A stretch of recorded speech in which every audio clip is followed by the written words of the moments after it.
Tonight was the final pay-per-view of 2024 for AEW or any wrestling company. Worlds End. 1 year ago, at Worlds End, we got the Devil reveal. Remember that whole story? We got Adam Cole revealed as the Devil. Samoa Joe was crowned the new AEW World Heavyweight Champion. Eddie Kingston won the first ever Continental Classic.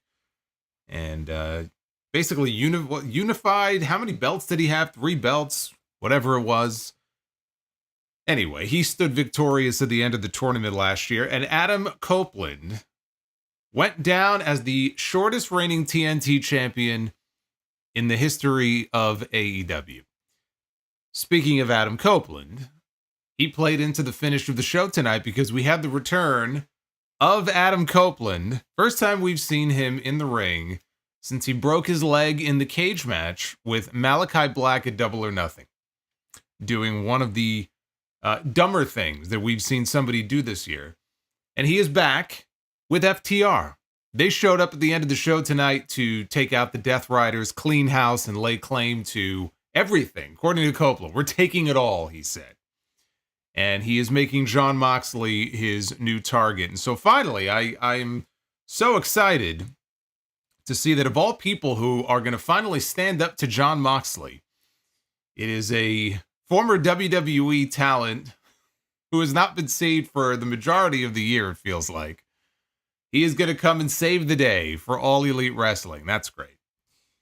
That's great. Well, you know what, though? It does solve one problem, which is that we have not had enough big names standing up to Jon Moxley and the Death Riders in this storyline so far. And so you can't say that Adam Copeland is not a big name.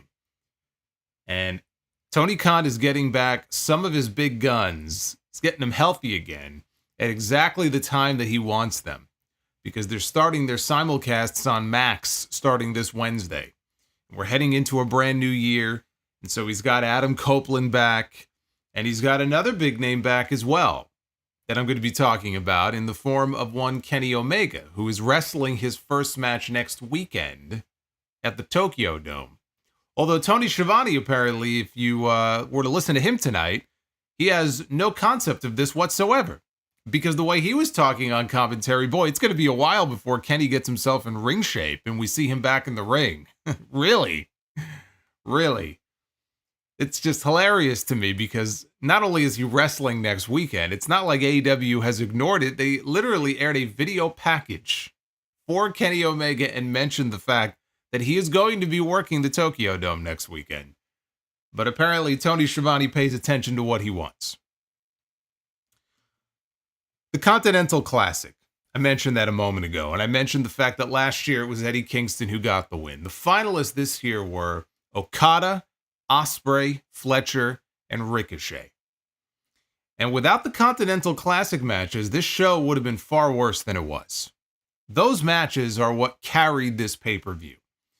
And you had the finals of the Continental Classic, which I would say Okada and Ospreay probably gets the nod from me for match of the night. But it's either that or Ospreay's match with Fletcher. Either way, the common denominator here is Will Ospreay, who continues to just go out there and absolutely kill it every single time he is in the ring, regardless of who he's in the ring with. This is the story of his career now for the past few years. We got some great action. The fans were super into the tournament matches, most of them tonight. And at the end of the finals, which saw Kazuchika Okada retain his Continental Championship, he won his first tournament, but he is still the Continental Champion. We got the return of Kenny Omega. Once again, back as an EVP in AEW, he came down to the ring and we had a face-to-face confrontation as he presented Okada with the Continental title. And we had a not-so-subtle visual behind them of the banner for All In Texas, which is coming up on July 12th, their big stadium show next summer. It seems very clear at this point what Tony Khan is waiting for in order to do that match, as he should, because that really is the show that makes the most sense. It was good to see Kenny back. I figured he was going to be there. I talked about this on Wednesday during my Dynamite review. I said, this is what we're going to get here on this show. We're going to get a face-to-face with Okada and Omega, and that's exactly what we got. Kenny is making his return in Japan. Toni wanted to get Omega on his show, even though Dynasty is partially an AEW show, but he wanted to get Kenny some FaceTime on his own program before he flies over to Japan. And he came out there, he was in his suit, right? He looked good, he looked rested. Hopefully he'll look good in the ring. We'll find out when he wrestles Gabe Kidd. We still don't know what Kenny is going to look like in ring yet. He hasn't had a match. But it's great to see him back and getting back into the swing of things. And provided he looks good next weekend, Toni needs to get him back on TV as soon as possible. But the build for Okada and Omega began in earnest tonight here on this pay-per-view. Continental Classic, I thought, was the highlight of the show. All the matches that we saw tonight. I'm going to talk about Ricochet as well. There's been a lot of talk about Ricochet, and we're going to get into Ricochet. The other thing that happened tonight also, I hope, God I hope, is that we saw the end. Finito, done, finally, finished, with MJF and Adam Cole. It started more than a year ago with the whole brochacho stuff, and we had the MJF and Adam Cole bromance, and it led into what we saw at World's End a year ago. And then everything was shot to hell, because not only was Adam Cole hurt, MJF got hurt. He had to go away. He had to heal up. And it completely screwed the entire thing up. All their plans, all of Tony Khan's plans, up in smoke. And ever since they both came back, they have not been able to get the train back on the tracks. This is not clicking. This is not working. It's not firing in the way that it was a year ago. And I think it's, frankly, actively been dragging down MJF. More than anything else. Which is the last thing that you want to do. Tony Khan tonight, it felt like he was trying to put a bow on this and move on. I don't know if he's going to move on. I don't know that we're done for sure with these two, but we should be. This should be the end of MJF and Adam Cole, and they should both move on to something else.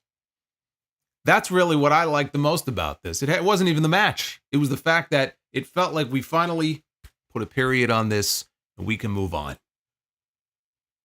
Kind of the way I've been feeling for a while now about Rhea Ripley and Liv Morgan, right? We're going to hopefully put a period on that too on January 6th. That's how I felt about MJF and Adam Cole tonight. Hopefully that was the end. As far as surprises on the show, you got them in Copeland and Omega. Those were the two big surprises. Honestly, the biggest surprise, even bigger than those two, was that the pay-per-view ended at 11:30. No complaints out of me. I could sit here and tell you I was surprised the main event went less time than the finals of the Continental Classic did, but I'm not complaining. It's rare that you get an AEW pay-per-view that goes off the air that early. Hopefully that's the beginning of a trend. But to me, that was the biggest surprise of the entire night. This was better than last year's World's End. World's End last year was not a great show. It was one of the weaker AEW shows of the year. What I will tell you is that four-way main event that we got tonight for the AEW World Championship, that was, if not the weakest, one of the weakest and worst main events that we have gotten all year on any AEW pay-per-view. And part of that is the fact that they usually deliver on their pay-per-views. We've gotten some fucking great main events this year out of this company on these shows. This will not go down as one of them.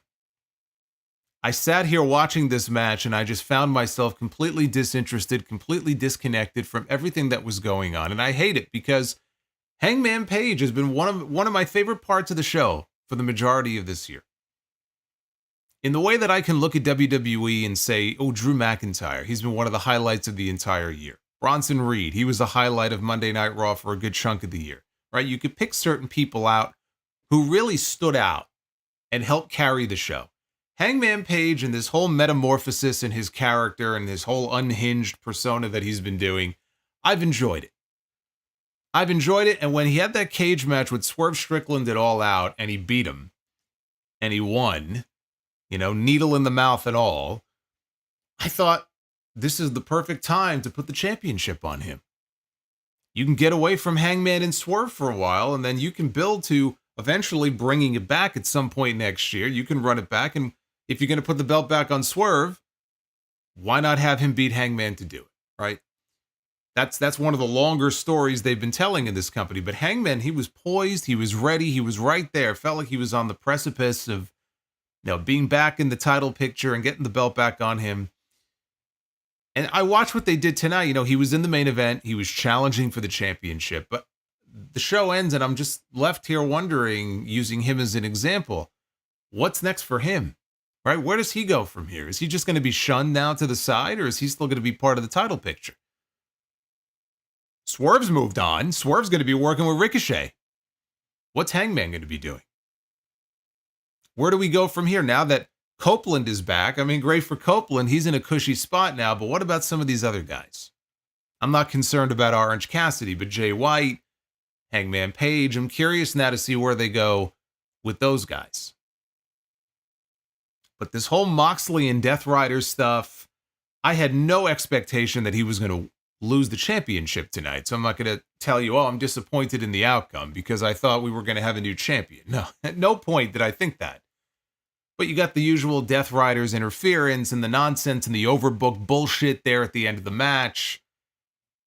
You know, and it's everything that was wrong with the NWO stuff when they got to the point where they jumped the shark. And everything that was wrong with all the overbooked TNA main events that they had with Jeff Jarrett on pay-per-view back in the day. Like, you can point to these different eras in different companies and say, God, man, I think back to those days and all this nonsense, and I'm so glad we don't have that anymore. That's what we have now with the Death Riders. But at least if this thing was clicking, if it was interesting, if I can almost excuse it, but in this case, it just sucks.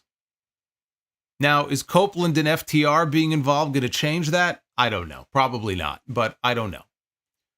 Clearly, they're still building to Moxley and Darby at some point. I thought Revolution would be the time to do it, but now that Copeland is back, I'm not so sure. I'm not so sure they're not building to Moxley and Copeland at Revolution at the beginning of March. So I'm not sure as far as the timing on all that. And I can't tell you it's a match that really excites me, but they had to start involving some bigger names in this. Copeland is a big name. So to that end, it makes sense for him to want to go after Jon Moxley, for him to want to fly the flag of AEW. But to me, it just rings a little hollow when you have all these other guys, these younger guys, like a Darby. And again, I think they will get there with him. They're holding off on him. But, you know, for Copeland to be the one who comes in now, he's going to try to be the savior of AEW. All right. I mean, that's the story they're trying to tell. I was not a fan of that main event tonight. I actually think that they would have been better off closing the show with the finals of the Continental Classic and the return of Kenny Omega and the tease of an eventual match with him and Okada. That would have been a far better way to go off the air. But they wanted to end with the title. They wanted Copeland and the big surprise. Honestly, I was more excited to see Kenny back than I was Copeland. I would have closed the show with that. On the whole, I think there was a mix of good and not so good. More good than bad. More good than bad on this show. I think overall, it was a good show, but it was largely carried by the Continental Classic stuff. And there was also a TBS title match that was very good with Mercedes Moné and Kris Statlander. So we're going to get into the whole card here, up and down. And there was an international title match also that turned into a pretty good match. We'll talk about all of it. This is your AEW Worlds End review, 2024, the final pay-per-view of the year. And I'm very happy that you guys are with me here. Like and subscribe. Super chats are open. Solomonster, look. Oh, look. I got tickets. One for me and one for you. And one for you. Yeet. Yeet. Look how excited he is. He's got his tickets. Hey, Bobbert, thank you for the super chat, man. I appreciate that very much. I'm going to be reading all of your messages. Get them on in. Let's get into this here. As you know, with these AEW pay-per-views, they tend to end on the later side. So let's jump right in. They had 3 matches on the 0-hour pre-show. Toni Storm pinned Leila Gray with an inside cradle. She looked shocked when she picked up the win. Then later on with Lexi Nair in the back, she was over the moon. Over the moon this woman was. That she picked up her first win on pay-per-view, even though it wasn't actually on the pay-per-view. She said AEW is officially Toni time. This woman is out of her mind. Deonna Purrazzo shows up. And she mockingly introduces herself to Toni Storm as if this is their first time meeting. She's playing along. And she pitches a first time ever, quote unquote, first time ever match between these two women for Collision next Saturday. The first ever Collision that will also, like Dynamite, be simulcast live on Max. And Toni, of course, accepts the challenge. She's very excited for this and told her she thanked her for the opportunity. This is the match I wanted, she said. Of course, the two of them wrestled on the Revolution card last year. Toni doesn't know this, though. So they're going to do that match next Saturday. We had Jeff Jarrett against QT Marshall. Another QT Marshall pre-show match. First, it was Big Justice or AJ, whatever the fuck his name is, the Costco guy. And now he faces Jeff Jarrett. They worked a very basic match. QT he's good for heel heat. He knows how to get heat from the crowd. Jarrett, of course, has been doing this for 100 years, and so he's over the people. He's in that weird mode now where even though he's been a heel, I feel like for a good chunk of his career, he's the elder statesman now. And so they play his music, he comes out, and people cheer for him. So nothing crazy that would take away from anything we were going to see on the main card. Aaron Solo ran down. QT ordered him to grab the guitar. Jay Lethal came out, and he stopped him from doing so. They brawled up the ramp, and that was the last we saw of them. Jarrett planted QT with the stroke, and he picked up the win. The bigger news, actually, had nothing to do with the match itself. The bigger news is that in the back later, I think it was Lexi, was interviewing Jarrett and Sanjay Dutt, Jay Lethal, and Satnam Singh. And Jarrett had an announcement, and Sanjay was like, What are you talking about? And Jarrett said, every year he takes stock of where he is in his career and the year that was and the year coming up. And he said, on Dynamite this Wednesday, he will be on the show to make an important announcement about his career. So they are teasing the possibility that Jeff Jarrett is going to retire. We already have a lot of retirements coming up next year. John Cena is having an entire retirement year. Hiroshi Tanahashi, this is his final full year coming up. He's retiring at the Tokyo Dome in 2026. Fucking Meiko Satomura, I think, is retiring in April. Goldberg is having his retirement match in 2025. Now Jeff Jarrett wants to get in on the game here. He wants to tease. I'm just guessing. I mean, he didn't announce anything yet, but what other announcement could there be? Let's think of all the things other than retirement that this announcement could possibly be. What could Jeff Jarrett be announcing on Wednesday, if not retirement? So then it was the Outrunners, still out there getting a good reaction. And Top Flight taking on Brian Cage, Lance Archer, Lio Rush, and Action Andretti. Tony Schiavone's cell phone went off during the match. Fucking telemarketers. The Outrunners got taken out at ringside. Archer chokeslammed Dante Martin, had him beat. And Lio Rush tagged himself in, which pissed off Archer. Lio Rush ended up winning with a frog splash. He won the match for the heels. And when it was over, Private Party walked out. In case you forgot, they're the AEW Tag Team Champions. They didn't have a match tonight. They haven't had very many matches at all recently. But they were there, and they walked out, and they played to the crowd. And then they had a little face-off on the ramp with Lio Rush and Action Andretti because they're going to be next in line for a shot at the tag team titles. Probably, I was going to say on Rampage, but Rampage is dead.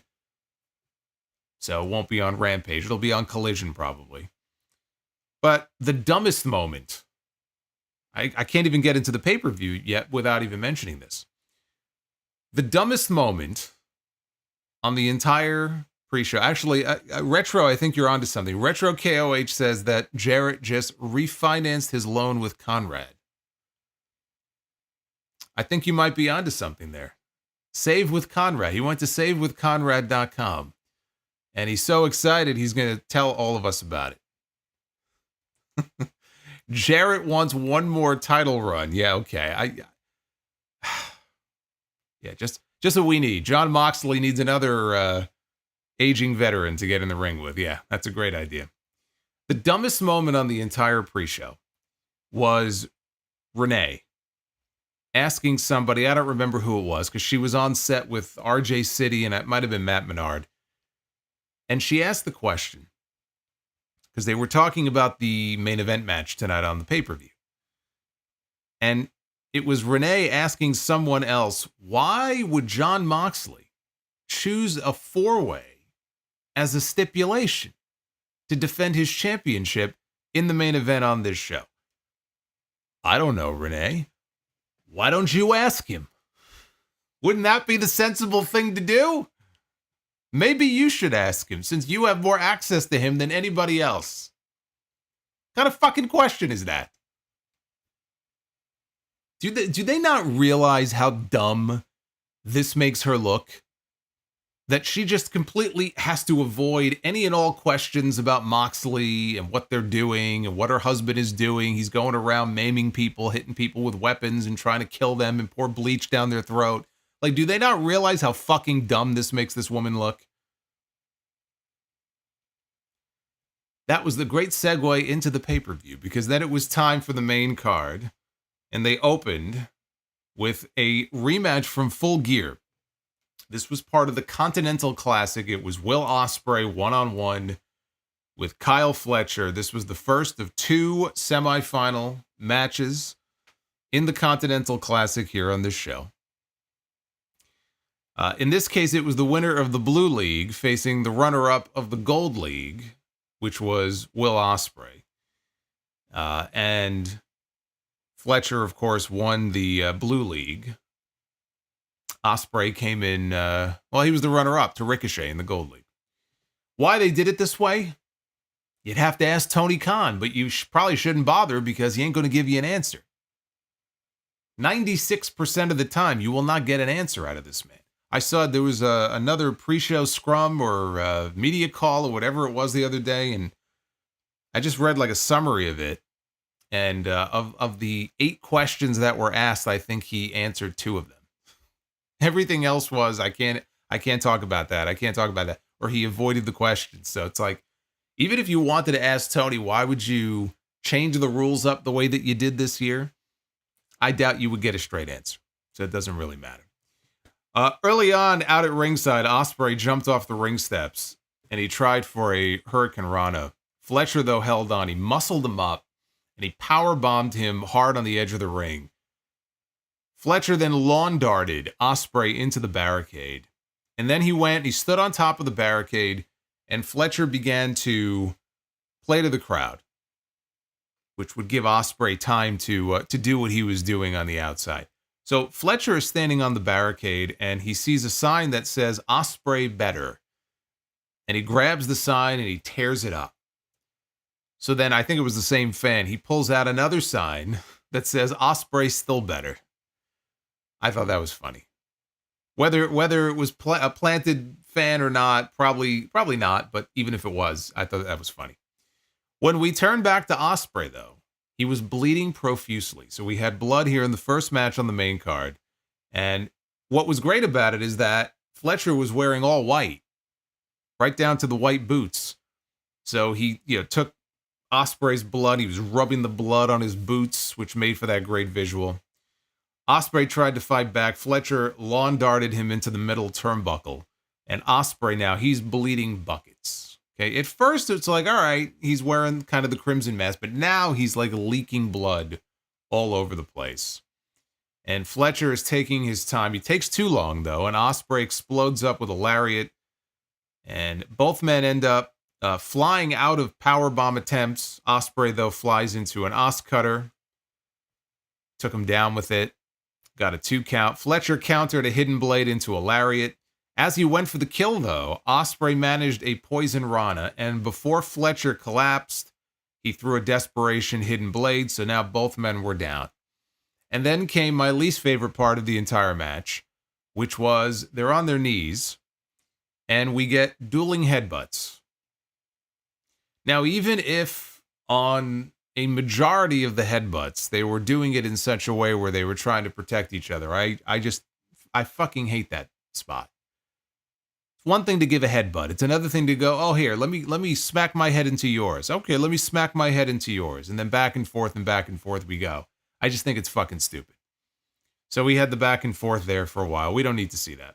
Fletcher tried a schoolboy, Tried cheating in various ways, feet on the ropes, hooking the tights. He got caught, though.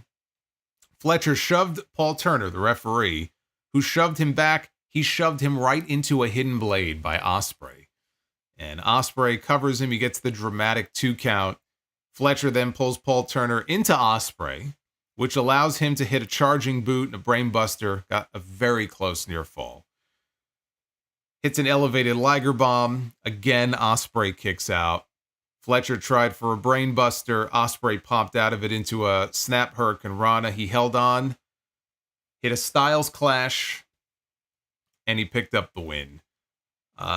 Their first match at Full Gear was one of the best matches all year.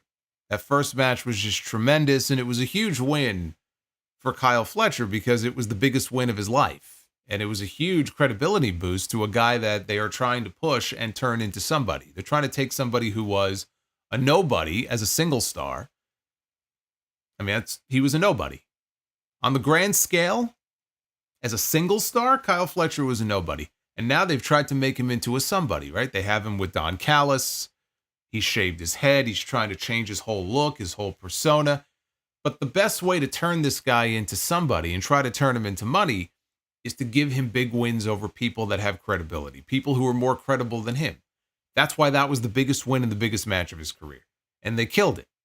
So they went out there here tonight on this show. They had a tall order to try to top what they did at Full Gear. I don't think they did, but that was an excellent match. This was excellent as well. This may have been the best opener all year, as far as opening matches go. Ospreay bleeding so much, so early in the match, it put him behind the 8 ball. And so he had to come from behind to pick up the win. You know, when we first learned of the groups for this tournament, we had the Blue League and we had the Gold League. And when we found out who was going to be in which league, even before that even, I thought, okay, coming out of what we saw at Full Gear, Ospreay and Fletcher in the tournament, they go to the finals. You have Fletcher beat Ospreay again, right? You really want to give this guy a credibility boost and give him a push? Let him beat Will Ospreay twice. Let Kyle Fletcher win the Continental Classic, and that way, if Ospreay is going to win the AEW World title in 2025, which I believe he will, probably this summer coming up, you've already got a ready-made number 1 contender for him. He could be the very first challenger out of the gate. Kyle Fletcher, hey, it's me. I beat you twice. If anybody deserves a shot at the world championship, it's me, right? So I'm kind of looking at the long game here and how you could take this great feud between these two and actually manufacture an eventual world title match out of it. So that's kind of how my mind was working and what I thought maybe they would do. I thought that's what they should do. So they didn't do that. Once the semifinals were set, though, and I saw what they were doing, we were talking about this in my review on Wednesday night. I said, this is Okada. This is Okada all the way. It's going to be Okada, and we're going to get a confrontation when it's all said and done between him and Kenny Omega. That's what I think they were setting up for, and we saw tonight how that played out.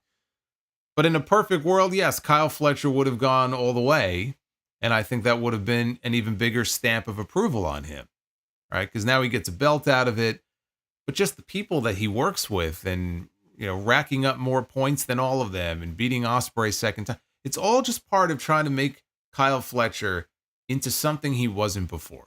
One of the things about this tournament, even though he didn't win, and there's going to be a lot of people saying, oh, he's buried, oh, he's done, oh, he's ice cold. Don't listen to those people. They don't know what they're talking about. The bottom line is, even though he didn't win, and I do think that was probably a mistake, Kyle Fletcher went in there in this tournament and he racked up more points in his group than anybody else.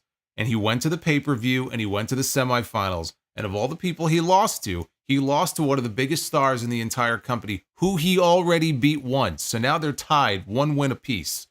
We're going to get a rubber match at some point. This is not the end of Kyle Fletcher. That's on Tony Khan to make sure. This is not the end of Kyle Fletcher. Hopefully he has some sort of plan where he's going to go from here. because Kyle Fletcher could very well end up getting ice cold. I'm not saying that there's not a risk that that isn't going to happen, right? It's a very big risk that that could happen. That's on Tony Khan to make sure that it doesn't. Because up to this point, they've done a very good job with this guy. Kyle Fletcher is in a much better position now than he was in even 2 months ago. I don't want to see them squander that. But Will Ospreay picks up the win here. He's moving on to the finals against who? We didn't know yet, but we were going to find out because they went right into the second semifinal match in the Continental Classic with the reigning Continental Champion, Kazuchika Okada, taking on Ricochet, the winner of the Gold League. Boy, this is a guy who has been talked about a lot of late. Okada was the clear fan favorite here. Okada is the clear fan favorite most times now when we see him. The people just love Okada. I mean, what's not to like? Especially watching him tonight. What's not to love about this guy?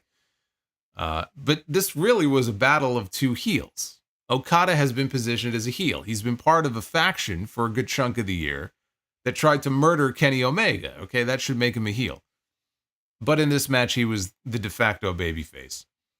And for all of the people talking about how awful Ricochet has been lately and how much of a geek he's looked like, yes, he has. He has looked like a geek.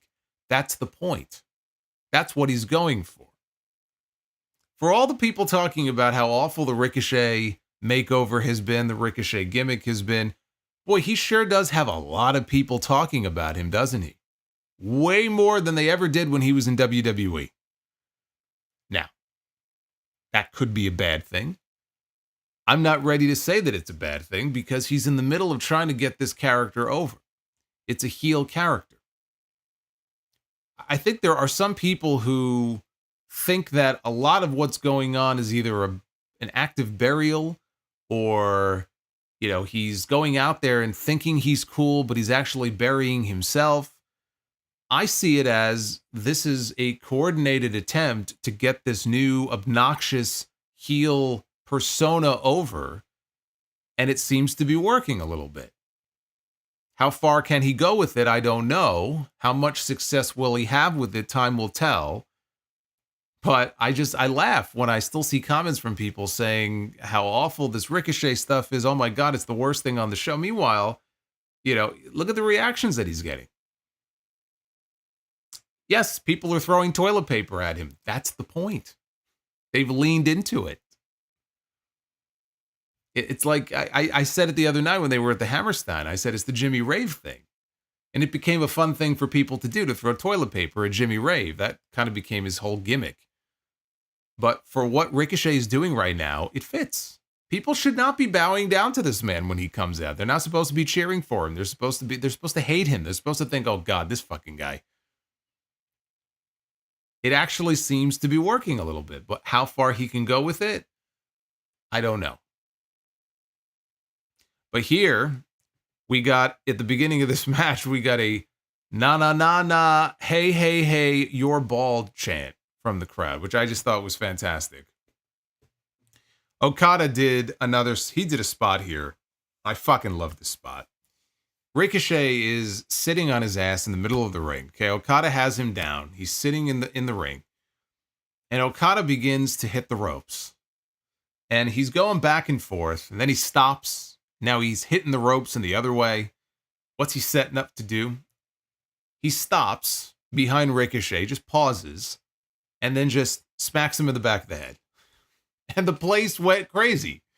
And they chanted, holy shit, like it was a big spot. Didn't even take a bump. He got a holy shit chant.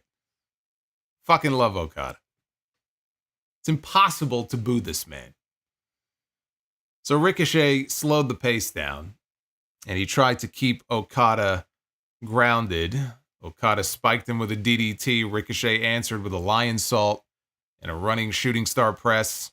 He went up top. He rolled through a 450. Okada, though, hit the air raid crash neck breaker. Hit the top rope elbow. He did the Rainmaker flip-off pose. Ricochet spun out of the ripcord, though, when he was setting up for the Rainmaker. After a whole series of counters, Okada, he fired off a drop kick. He went for a tombstone. Ricochet countered into the vertigo. Only got 2. Then he hit a shooting star press. Now he's loading up for the spirit gun. Okada ducks it. He hits another drop kick that led to a double down. Ricochet tried again for the spirit gun. Okada ducked and he turned Ricochet inside out with a rainmaker. And he got the pin to advance to the finals. They worked a slower pace, noticeably slower pace here than Ospreay and Fletcher did in the opener. But, they brought him up in the spots where they had to bring the crowd up. They brought him up. Not anywhere close to as good as the opener, but I had fun with it. I thought it was a fun match. It gives us a final that, again, I predicted the other night. I figured, as predictable as it was, I figured this is what we're going to end up with. And so it set up Okada and Ospreay, a match we haven't seen in quite a while. But it gave us Okada and Ospreay as a final for later in the show. Somebody threw a roll of toilet paper in the ring as Ricochet, not at Ricochet, it landed in the middle of the ring as Ricochet was sitting there. And the fans cheered. Then Swerve Strickland's music brought him out on stage and he congratulated Ricochet for making it as far in the Continental Classic as he did last year. Because Ricochet was making fun of him for that on TV. But he said, Ricochet, you said you were going to win it. Said, being a man of his word, Swerve said that if Ricochet blew it, he was going to make him feel it. All Ricochet has done since coming to AEW is run his mouth. Says Ricochet talks a lot of mess, so Strickland is here to clean up the mess.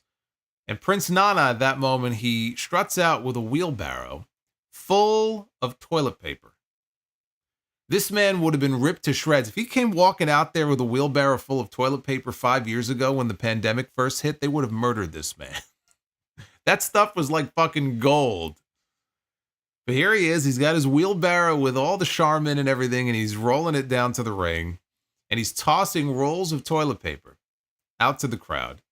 And Swerve says, look, he wants to help Ricochet have a clean slate for the new year. And he counts down. He goes, don't throw anything. I'm going to count down to 3. And we're going to wish Ricochet a happy new year. And he counts down and he says, Happy New Year. He goes, Happy New Year, Trevor. As all the fans throw toilet paper at Ricochet. He's standing in the ring. He's draped like streamers. Except it's toilet paper. He's draped in toilet paper. And there were no funny bird noises. There was no shit-eating grin or smirk on his face. Ricochet had a look on his face like he was furious.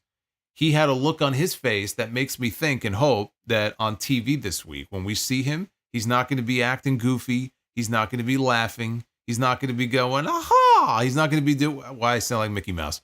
He's not going to be doing any of that shit. He's going to attempt to murder Swerve Strickland. That's the look that he had on his face. That's as serious as I've seen this man since he came into AEW. And that is how the segment ended. Ricochet, he loses nothing by losing this match to Okada. First of all, losing to Okada, it doesn't hurt you because Okada, of course, is Okada. Okada has rarely been beaten. When was the last time Okada took a loss? A singles loss? I don't think he has. Outside of 1 or 2 matches in the Continental Classic, but to Fletcher, I think. But that's rare, right? You don't see him losing. He's highly protected by Tony Khan. So a loss to Okada does not hurt Ricochet. He won the Gold League. He fell short in the semifinals, and now he's pivoting into a program with a former AEW World Champion. This is what I mean when people say, oh, Ricochet, look at this. He lost, and he's standing there drenched in toilet paper. He's done. He's finished. How could he recover from this? How could he come back? I know, right? I mean, how could a heel, who the people are supposed to react to as a heel, ever going to recover from people throwing toilet paper at him? Oh, heavens, I have no idea. I just love it. I love the overreactions from people. It just amuses me. It just makes me crazy sometimes. The more he has leaned into the heel stuff, I'm not even talking about social media because I don't know who he's trying to pretend to be on social media, whatever. But even the social media stuff, it's very clear he's leaning into a gimmick. And ever since he started leaning into the heel stuff on TV, right, as geeky and goofy as it makes him look, I find that more entertaining than I did when he first came in and he was just Ricochet. That's why I don't mind them trying something like this with him, because what's the alternative? The alternative is that he's just Ricochet. And he goes in there and he has very good matches with people who can do the things that he does. Who cares? That's fucking boring. This is what a lot of people were hoping for when he was still in WWE, that he would be involved in stories and there would be some kind of character development, and it never came. We never got it. Now we're getting some with him here. I'm willing to see where it goes, because I find this at least mildly more interesting than I did with what he was doing before. So let's see. Let's see what he can do with it. Working with Swerve, you know what? That's not a bad spot for him to be in coming out of this tournament.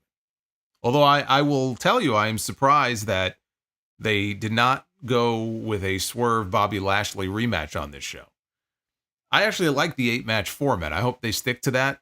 I think 7 or 8 matches is fine on these pay-per-views, but I was surprised that one of them was not Swerve and Lashley. And Lashley, the Hurt Syndicate wasn't on the show at all.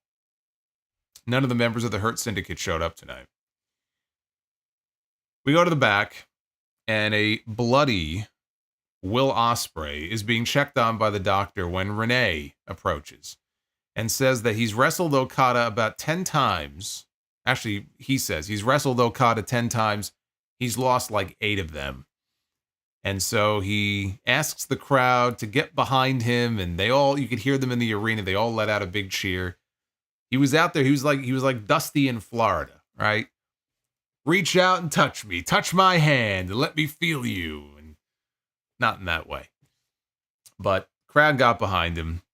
After he beats Okada, he says he's going to Disney World, and he closed by saying, in the immortal words of Tony Khan, "Let's fucking go." When did that become Tony Khan's quote? I think he said that once. Didn't he say that once off the air at one of the tapings? Apparently that's Tony Khan's thing. He says, "Let's fucking go." Not going to be able to say LFG anymore because WWE's got a show coming out called LFG. Although I don't think that's what it stands for. I think it has a different meaning. We had our first of 2 women's championship matches on this show. Mariah May defending her AEW Women's World title against Thunder Rosa in a Tijuana street fight. This had falls count anywhere rules. Nigel McGuinness said that Thunder Rosa looked like Danny Trejo, the actor, which I'm not sure she would be flattered by that comparison, but I guess when he saw her come out dressed in the leather vest and what she was wearing, he thought Danny Trejo. I didn't think... I have never looked at Thunder Rosa and thought, hey, that looks like Danny Trejo. I'm just saying. So Rosa went and hugged her father, who was in the front row. Rosa threw weapons into the ring. Took a long time, though, as Mariah crawled up the ramp early on, and they end up on stage. Mariah grabs a bottle of tequila, takes a swig, and then spits it out in Rosa's face. Rosa then stumbles to her feet and tackles Mariah through a table that was set up vertically against one of the entrance tunnels. So then Rosa hesitated. She allowed Mariah to throw a trash can at her, and Rosa went tumbling down the ramp. As Mariah approached her back at ringside, Rosa blasted her. She turned around and hit her in the head or the face or whatever it was with a breakaway bottle because it shattered. Only got a 2 count. So back in the ring, Rosa grabbed a piñata that she brought to the ring and emptied out what was inside, which was hundreds of thumbtacks. But as she went for her Fire Thunder driver, Mariah was able to escape into Mayday onto the tacks. So they ended up outside the ring, and Mariah sent Rosa into the ring steps, and then she turned and she saw Thunder Rosa's father in the front row. Now, this is a woman who smacked her own mother across the face at Wembley, okay? So she won't hesitate to go after someone's parents. If she would do that to her own mother, There's no telling what she would do to Thunder Rosa's father. But she walks over to her dad.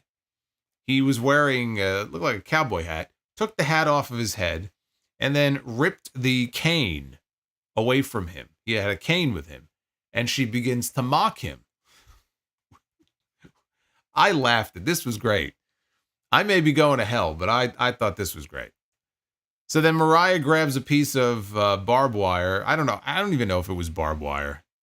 It looked like, what did it look like? It looked like, I didn't see the barbs on it. So I don't know if it was meant to be barbed wire or just some sort of rubber pipe. I don't know what it was. She wraps it around her leg, though.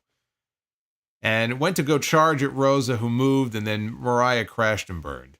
So Rosa grabs the cane, barely tapped Mariah with it, sets a table up outside the ring. Rosa throws Mariah back inside, and she wraps a chain around Mariah's throat, and she begins to choke her, but she let go of it to go set up a chair. Rosa, again, she goes to choke Mariah with the chain, but when she does so, Mariah reaches into the bag that Rosa had brought with her, and she throws dirt in Rosa's face, which the announcers mention is from the Tijuana graveyard. Okay. Is that where it's from? Okay. So she throws dirt in her face. And with Rosa now blinded, they spill out onto the apron, and Mariah sets her up for Storm Zero off the apron, down through the table that was set up on the floor. And because it's Falls Count Anywhere, she covers Rosa, and she gets the 3 count. I was going to lose my shit if Thunder Rosa kicked out of that fucking move. Okay? You do that through a table, you better not be kicking out. And she didn't, and Mariah retained the title.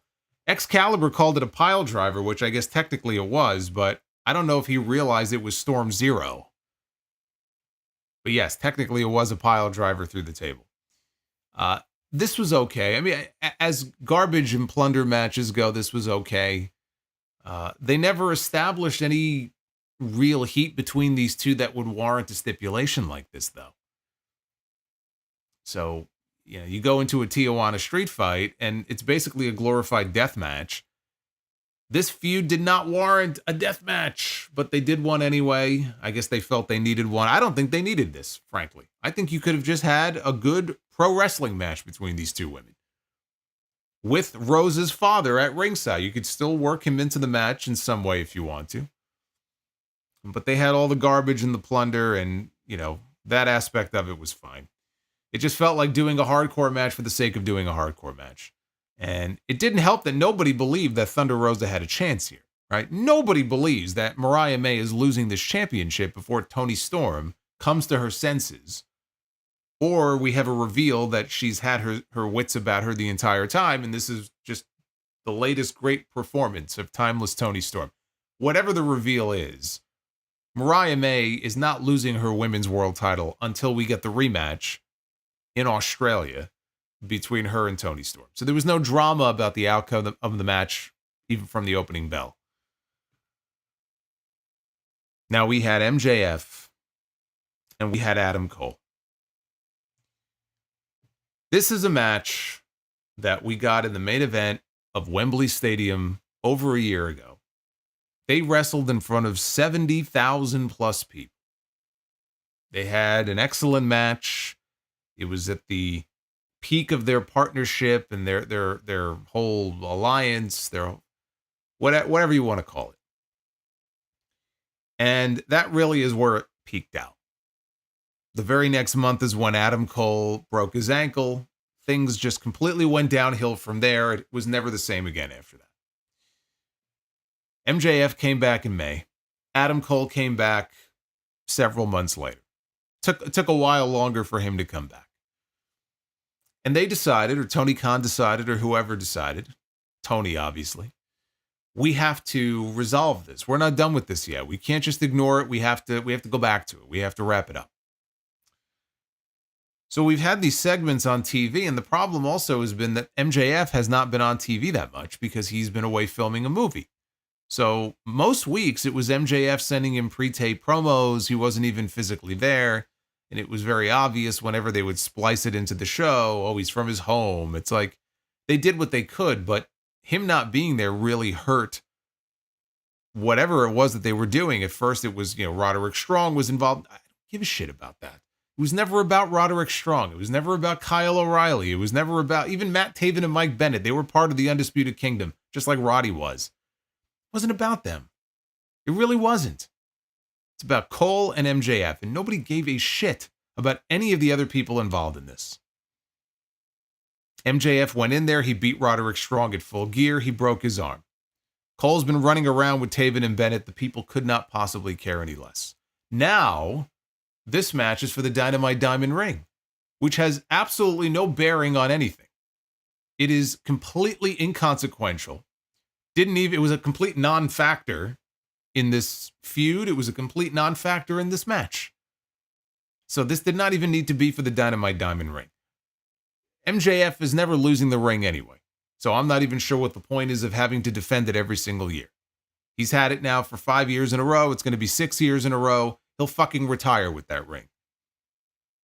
This was about ending this feud once and for all.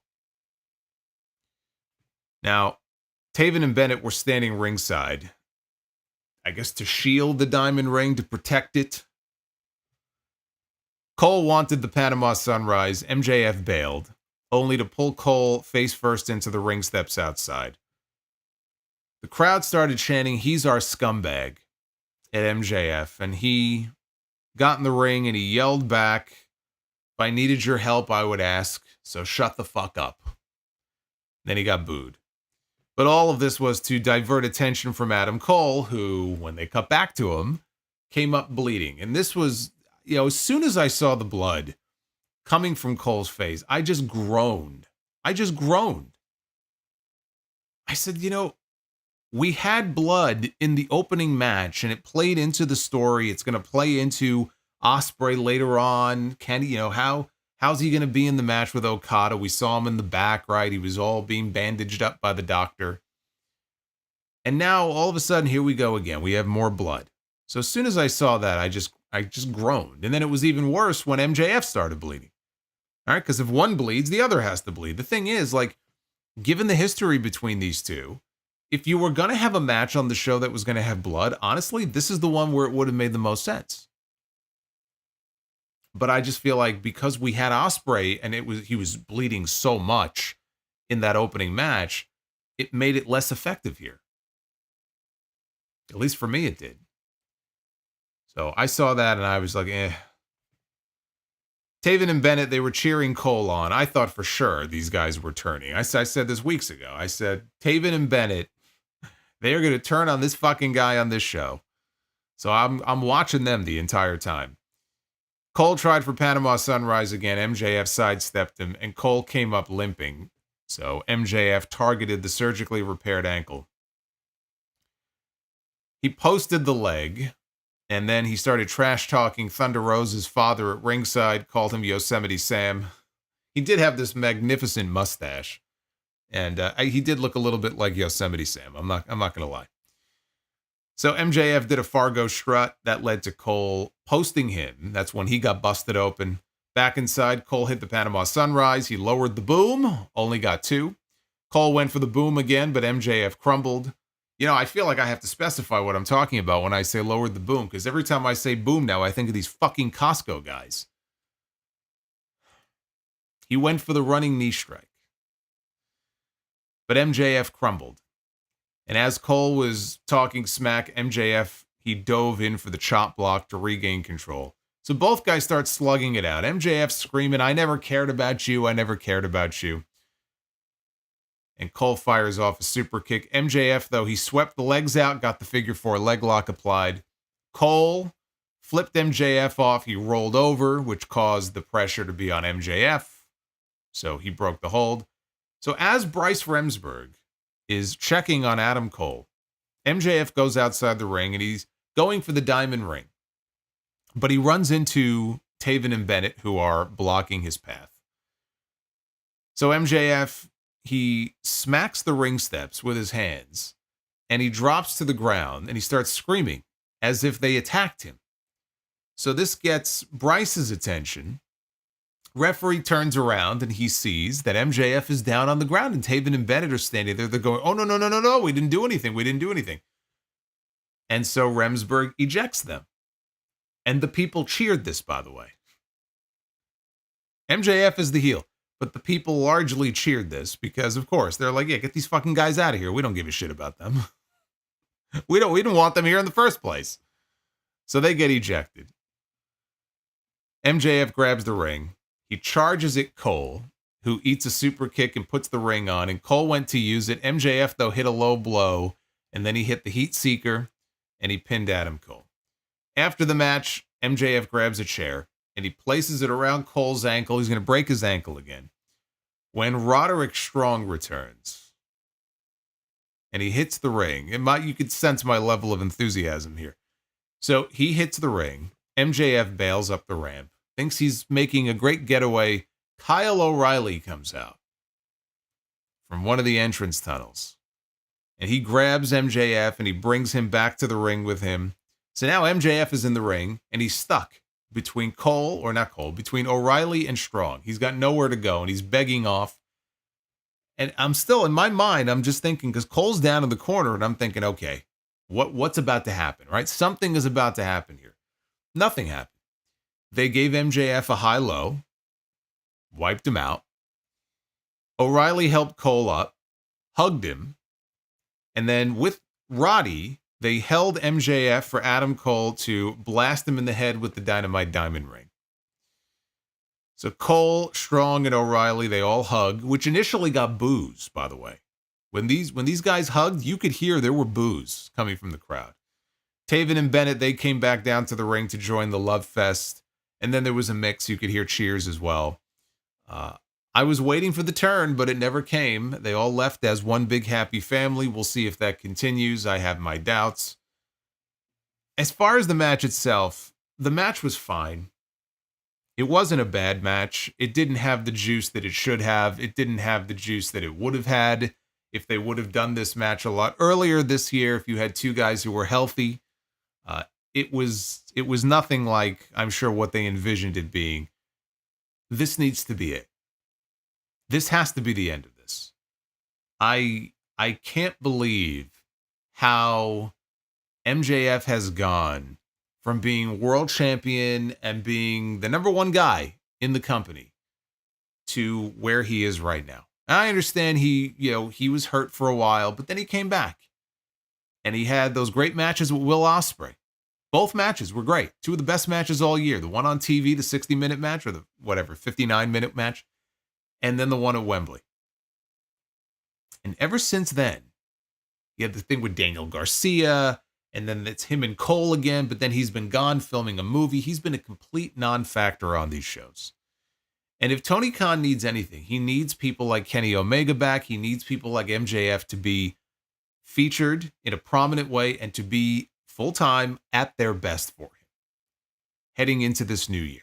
Dynamite, they're talking about what a new era this is and a big era this is because they're going to be simulcasting on Max.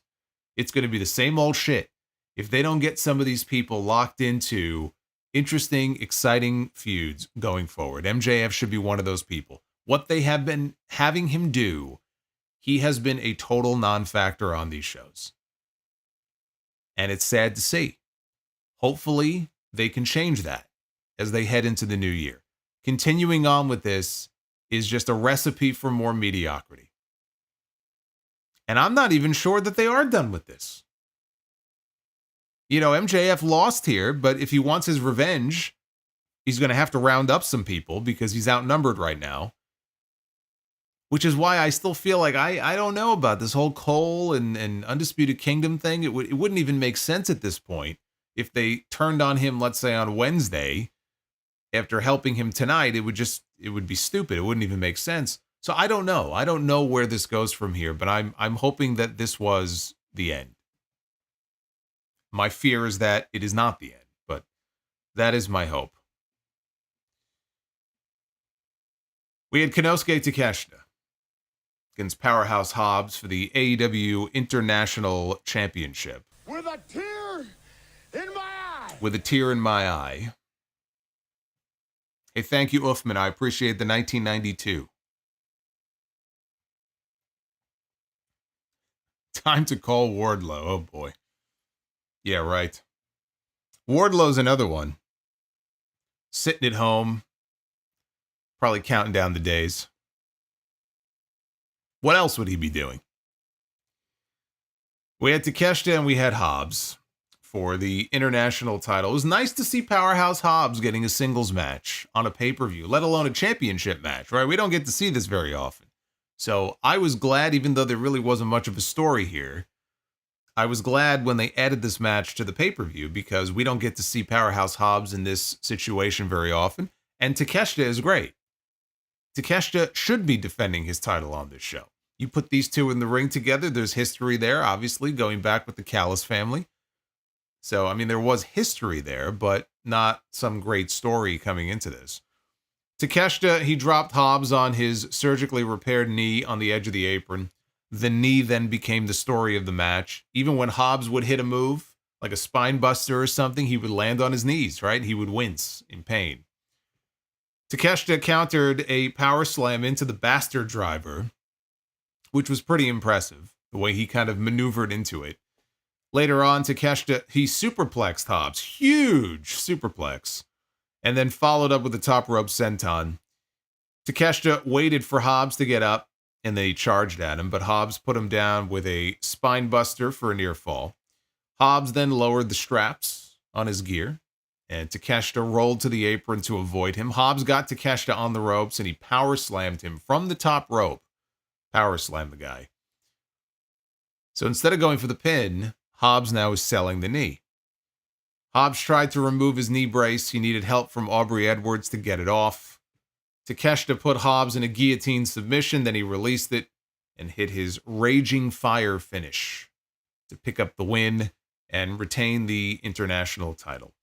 They went over 15 minutes, and this is one of those instances where I actually think they would have benefited from shaving off a few minutes. I think if you shave off 3 or 4 minutes, it would have done them a lot of good. There's a lot of awkwardness when they were on the ropes.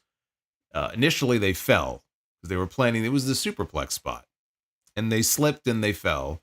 And so they ended up back on the ropes, and the fans were chanting at them, please be careful, as they climbed back to the top. But they eventually did hit the superplex. I thought it turned into a hell of a match here. The fans were into it, so even though Hobbs lost, he could gain from it.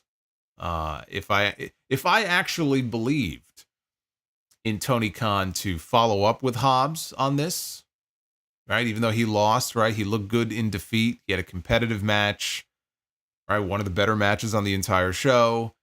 Okay, build on that. Heading into a brand new year. What do you got planned for Powerhouse Hobbs? I don't have the faith that they have anything planned for Powerhouse Hobbs. That's, again, my concern. Prove me wrong. But here's a guy who you would think, right, they would also have him in the mix. They would work him into the mix.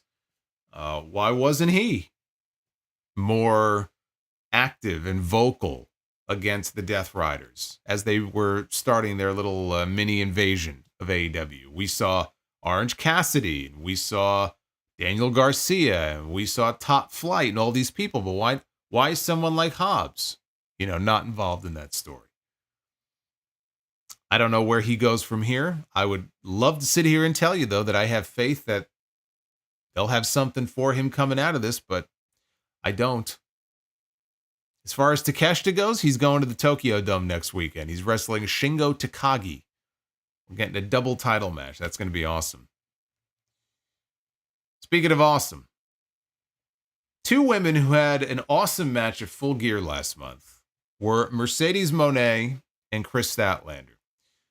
Mercedes went out there on that show, and she had the best match of her AEW career.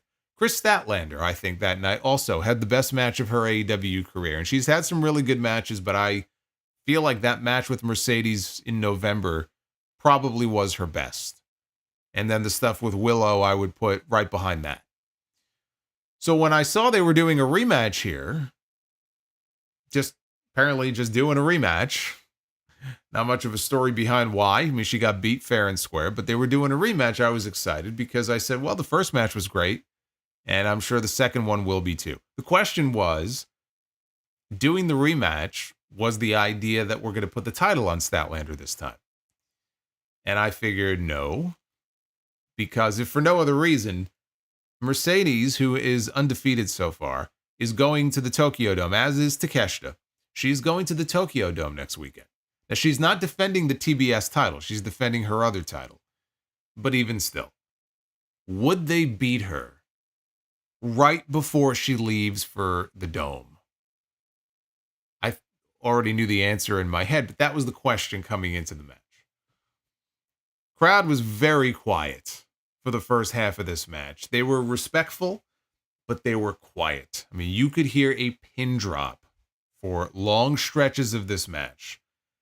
And it just felt like the crowd was not invested. The crowd just really could not bring themselves to care. And they were out there, they were working, they were dancing, they were going back and forth and trading different moves. And outside of a big spot here and there, the people was just like pulling teeth. It just didn't seem like they were into this at all for the first half. And then Mercedes tried for the Three Amigos. And she kept going. And it was more like Ocho. She hit like 8 suplexes, and with each suplex that she did, the crowd got more and more and more into it. So that's the first time really where they woke up during this match. She went for a frog splash to Statlander and hit it, only got a 2 count. Statlander avoided the double knees and then hit a package pile driver for a near fall. Statlander acted shocked that she didn't get the pin. I have no idea why. She's been there for a while. She knows. She has to know that in this company, pile drivers are treated as transition moves. Very rarely does anybody win with a pile driver in this company. So I don't know why she was so shocked. Not only that, we weren't even done with the pile drivers in this match. Don't act so shocked. A little while later, both women, they tumbled to the floor.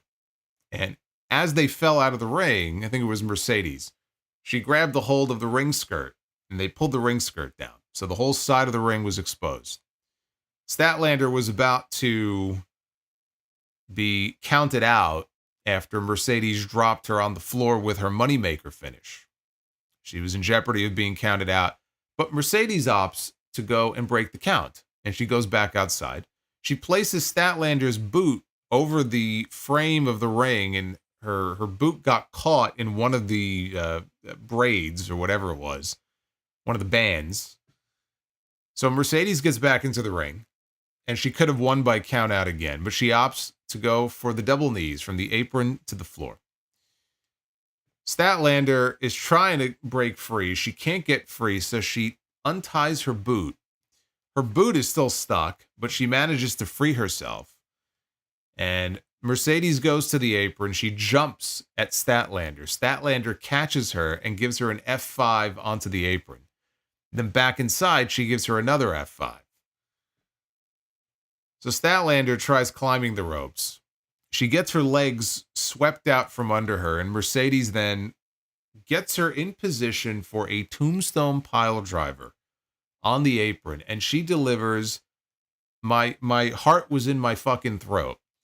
She delivers a very scary looking sit out tombstone pile driver on the apron. Same move that Owen Hart used on Steve Austin when he dropped him on his head at SummerSlam. She gives her a pile driver on the apron, and Statlander rolls to the floor, falls to the floor.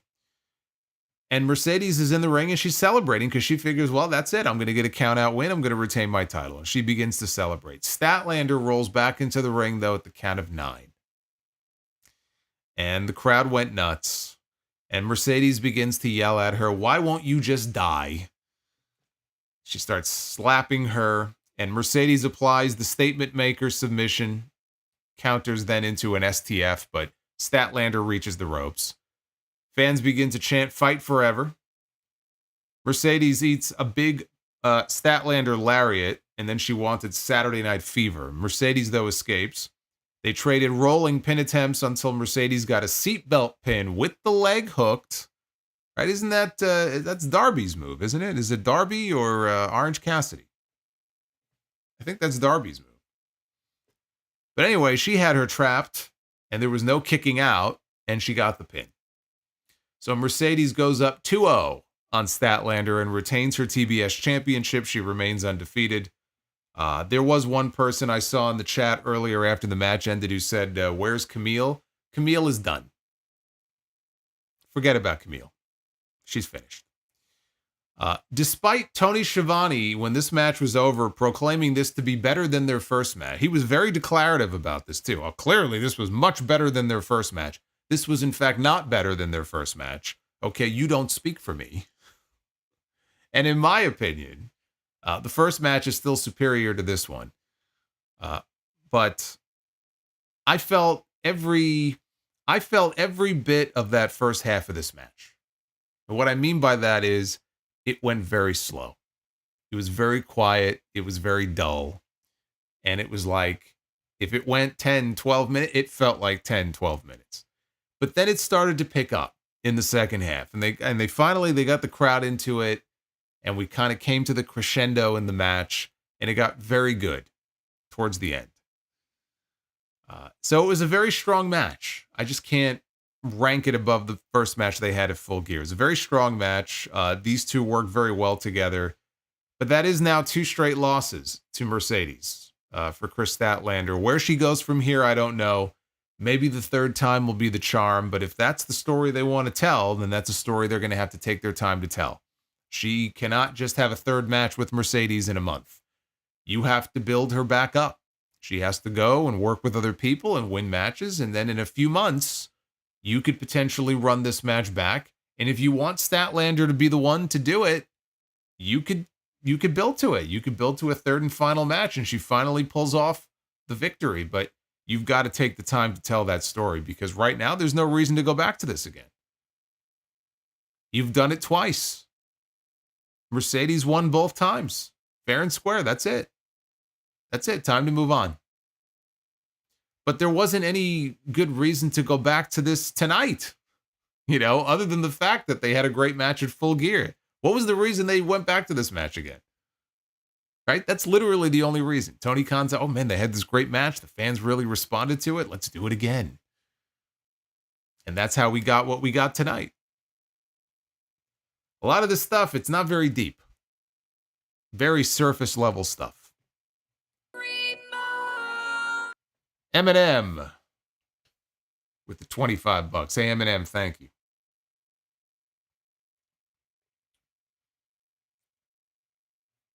Someone said Yuta is the seatbelt. He's used the seatbelt as well, right? Always wear your seatbelt. We have the finals of the Continental Classic. Kazuchika Okada against Will Ospreay. We had Jim Ross joining on commentary for the final 2 matches.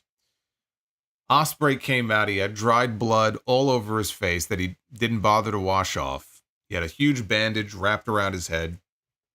And he was woozy on his way down to the ring. He was selling the effects of all the blood loss. But they let him go out there, even though he was stumbling like a drunk man down the aisleway. So they get in the ring. Before they even touch, the crowd's going nuts. They start chanting, holy shit. So the fans in Orlando tonight, they realize, oh, this is a big deal. Right? These 2 guys are a big deal, and so this match is a big deal. And Okada starts to toy with him before he plants him with a neck breaker, and that caused Ospreay's bandage. And this was a few minutes into the match already, but it caused Ospreay's bandage to fall off.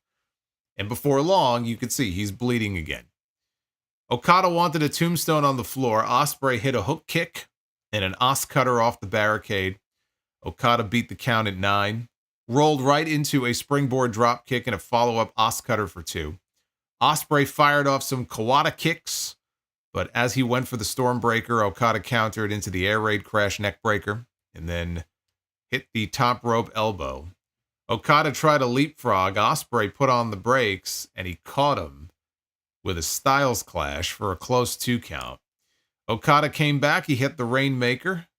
Ospreay, though, kicked out. Okada wanted another Rainmaker. Ospreay turned it into a Spanish Fly. He went for the Hidden Blade. Okada, though, hit his drop kick instead, which Ospreay no-sold. Hit a hook kick. Tried another Os cutter, but he got drop kicked out of midair. That was cool. Okada tried a Rainmaker. Ospreay ducked and hit a Rainmaker of his own before hitting the Stormbreaker. A super close 2 count. And at this point, the crowd was just losing their minds. Now this you could feel like it felt like an Okada match. Like if you've seen Okada's matches, you know what I'm talking about.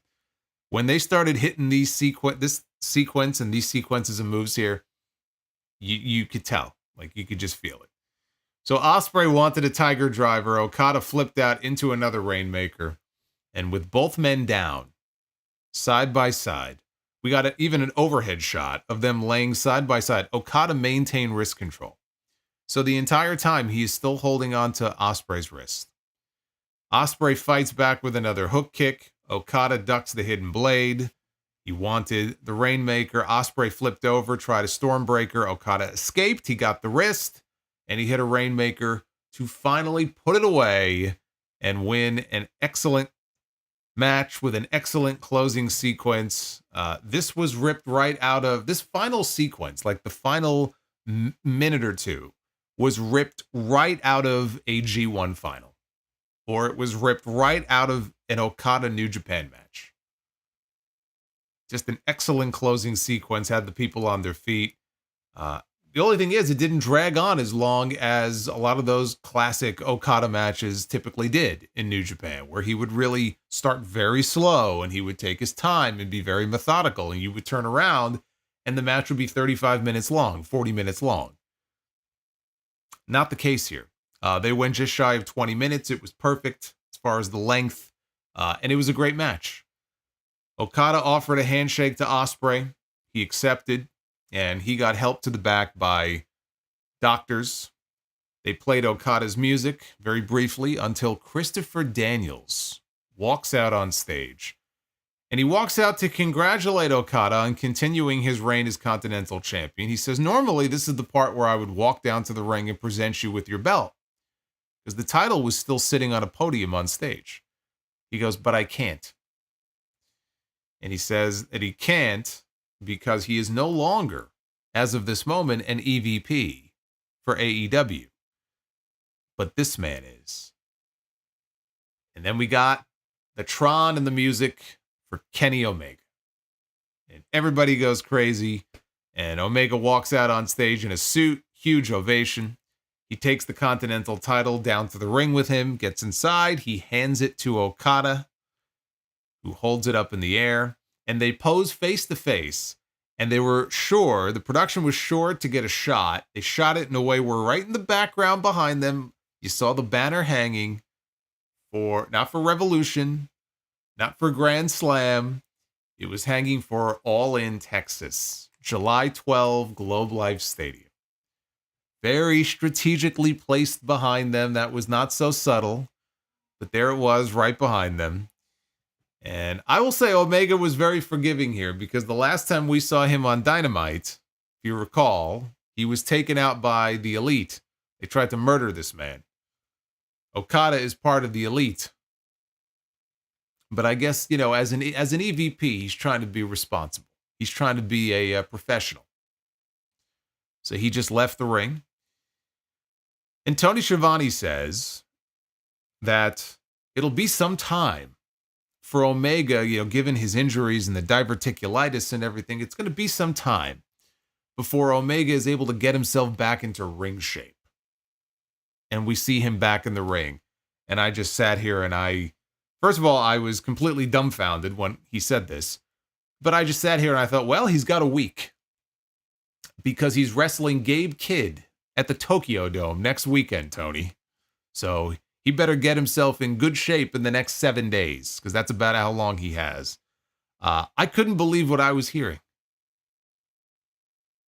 Like, I mean, is it a situation where, like, literally he just shows up and, like, okay, what am I doing today? Give me my paycheck. Let me go home. Like, what are we doing here?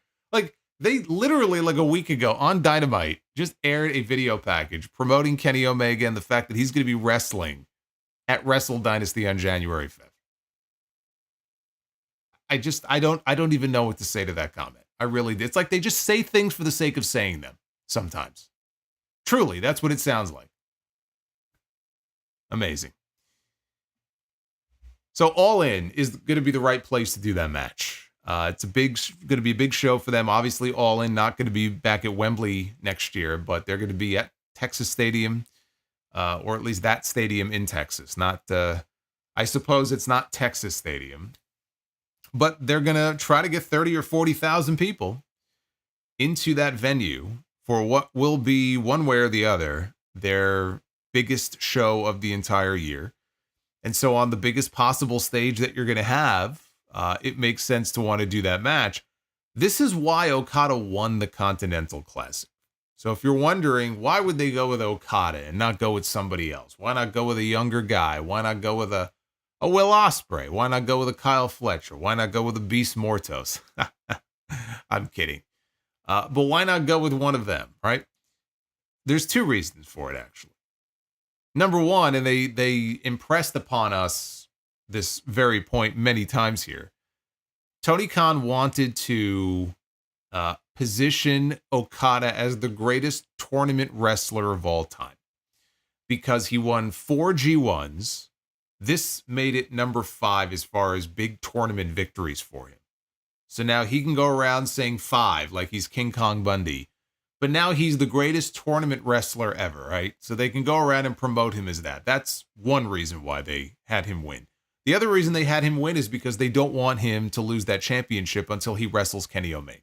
I believe he's going to hold on to that Continental title for another 6 or 7 months. If they're going to do the match on July 12, then they're going to wait until then, and Kenny Omega will probably be the one to beat Okada to win the Continental title. This is the match that Tony wanted to do at Wembley Stadium this year. Not a doubt in my mind. If Kenny was healthy, we would have had Okada Omega at Wembley Stadium for the Continental title. Zero doubt in my mind about that. All Kenny's injury did was delay the inevitable. They don't want to beat Okada. They don't want to get the belt off of him until they get to Texas. Those are the two reasons why he won this tournament and why he is still the Continental Champion. Nothing more, nothing less. Could somebody like a Kyle Fletcher have benefited from winning this tournament? Absolutely. And that's, like I said earlier, that's the way that I would have gone with it. Will Ospreay. Could Will Ospreay have benefited after the loss to Fletcher in November, coming back and winning the Continental Classic? And he could have even helped elevate that title, although, you know, it's held by Okada. So, I mean, it's how much more are you going to elevate it? But yes, Ospreay could have benefited from it as well. But Ospreay didn't need that title any more than Okada does. So I'm not really sure, other than, you know, giving people a happy ending there, what that even would have accomplished. Ospreay's on to much bigger things in 2025. He doesn't need the Continental title. So it was either Fletcher or just keep the belt on Okada and let him just reign supreme until Kenny is able to come back. I mean, that was really, there really were no other viable options. You're not going to have Mark Briscoe win the tournament. You're not going to have Brody King win the tournament. Darby Allin is being positioned for something else. So he didn't have to win the tournament either. Ricochet didn't need to win it either. He could have. You could have given him a cocky win. He could go around saying, oh, I won the Continental Classic, and he would have had a belt. So yeah, you could have had Ricochet win. But yeah, the other people in the tournament, Daniel Garcia, no. Commander, I mean, give me a fucking break. There were no other realistic winners, if not Fletcher, Ospreay, or Okada. And like I said, Ospreay doesn't need it. And neither does Okada, but that's the reason why they want to keep it on him.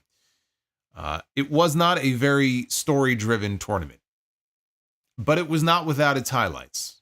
For the most part, I enjoyed it. When I look at the key takeaways from this tournament, if I had to boil it down to the 3 things that jump out to me the most as far as the benefits or who benefited from the Continental Classic, I think of 3 names. I think of Kyle Fletcher, who won his group, and he looked like a star in a way that he never has before. So he didn't win the entire thing, but you can't tell me that he didn't benefit from his performance in this tournament. If you believe that, then you're a fucking fool. Kyle Fletcher benefited. Ricochet benefited. He also didn't win, but Ricochet started to finally come out of his shell with this new character during this tournament. The win that he got over Ospreay at the Hammerstein Ballroom, and the way that he took a shortcut to get there, and everything. It's all part of the development of this heel persona of his that I think is going to, in the end, do more good for him than if they would have just kept him as babyface Ricochet. I still think in the end, it's going to work out to his advantage doing what he's doing. Third person who stands out to me as having benefited from this tournament, Shelton Benjamin. And I suppose you can make an argument for Shelton winning the tournament, but I never expected that. Frankly, I would rather Shelton go and take the TNT title from Daniel Garcia, if anything. But Shelton Benjamin has looked fucking great ever since he debuted on television in this company. They have treated this guy in a way that he was never treated in WWE. And it's only been 2 months. And every match that he had in this tournament was at least good, if not very good. And it kept him looking strong. Those are the three people who I think... Ospreay was already a star. Those are the three people who I think really benefited. Especially Fletcher and Benjamin from this Continental Classic. But then we got into the main event, and it's too bad this wasn't the main event, because this is how the show should have ended. But we weren't done yet, because we had a four-way match for the AEW World Championship with Jon Moxley defending against Orange Cassidy, Switchblade Jay White, and Hangman Adam Page. With a special cameo here from Brie Mode.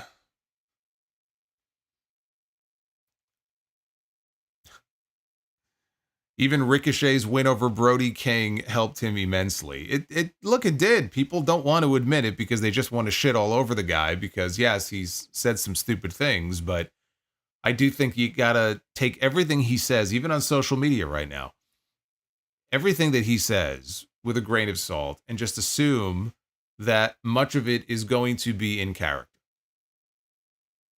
Somebody made the comment recently, and I agree with this, and I don't know if this is something that is in the plans. But somebody suggested that they bring in Samantha Irvin to be with him, to be his manager, right? She always wanted to be part of the show. That's why she left WWE. She wanted to actually be a manager. She wanted to perform. She didn't want to just ring announce. And I do think that the two of them together and him kind of going around gloating about, hey, look what I got. You know, you can't have this. Could get him even more heat. I do think the risk you run in that situation is that she may end up overshadowing him. And it could be one of those, you know, Mark Marrow Sable type situations. So you got to be careful there. Again, I have no idea if she has any interest in coming in and doing anything, but even her, you look at her on social media sometimes, when people say shit about her, they say shit about Ricochet, she'll respond to it. You know, she's not above responding to it. She'll post pictures of her giving the fans crotch chops and stuff. So that could be another way to get him even more heat if they wanted to go down that route. But we have the four-way match here, and they all get their entrances. Bell sounds, and immediately Hangman and Switchblade, they start bickering with each other. Moxley just rolls out of the ring. He's like, all right, you know what? I'm going to let you guys argue amongst yourselves. And he rolls out to the floor. Cassidy, though, takes him out with a dive. So that's how we started. All three take turns, though. They finally get on the same page, briefly. And they all begin to take turns putting the boots to Moxley up against the barricade until Claudio and Wheeler Yuta, they show up and they bail Moxley out. So they brawl with Hangman and Jay White. Marina Shafir, she attacks Orange Cassidy. They're all brawling in the crowd now. Cassidy ends up back at ringside, and Moxley's coming at him, and he stops him. He goes, wait. And he puts his hands in his pockets, right? But just long enough for Hangman and Switchblade to grab Moxley from behind. And all three of them give Moxley a shield triple powerbomb through the announce desk. Very appropriate. So the truce then is over at that point, with Moxley wiped out on the floor. Page attacks Cassidy and White. And we basically end up with a triple threat here. They also cut to a suite, and up in, they weren't in a box, but they were up in one of the suite areas. is Christian Cage in the Patriarchy. And Christian he's stroking, well, let me specify here. He's stroking the contract case that has his contract for a guaranteed world. Hey, what happens up in that suite should stay in that suite. But he's sitting there with Mother Wayne and Kip Wayne and Nick Wayne and all the Waynes. But then they show Hook is in an adjacent suite area, looking over, like Batman, lording over Gotham. He's keeping an eye on Christian. So if Christian tries to cash in or he's going to make some kind of a move, I guess Hook is right there. He's going to cut them off. So anyway, the three challengers are fighting in the ring. Moxley is staying down at ringside. Jay White clotheslines Hangman to the floor, and he was the last man in the ring when Moxley returns. He hits him from behind.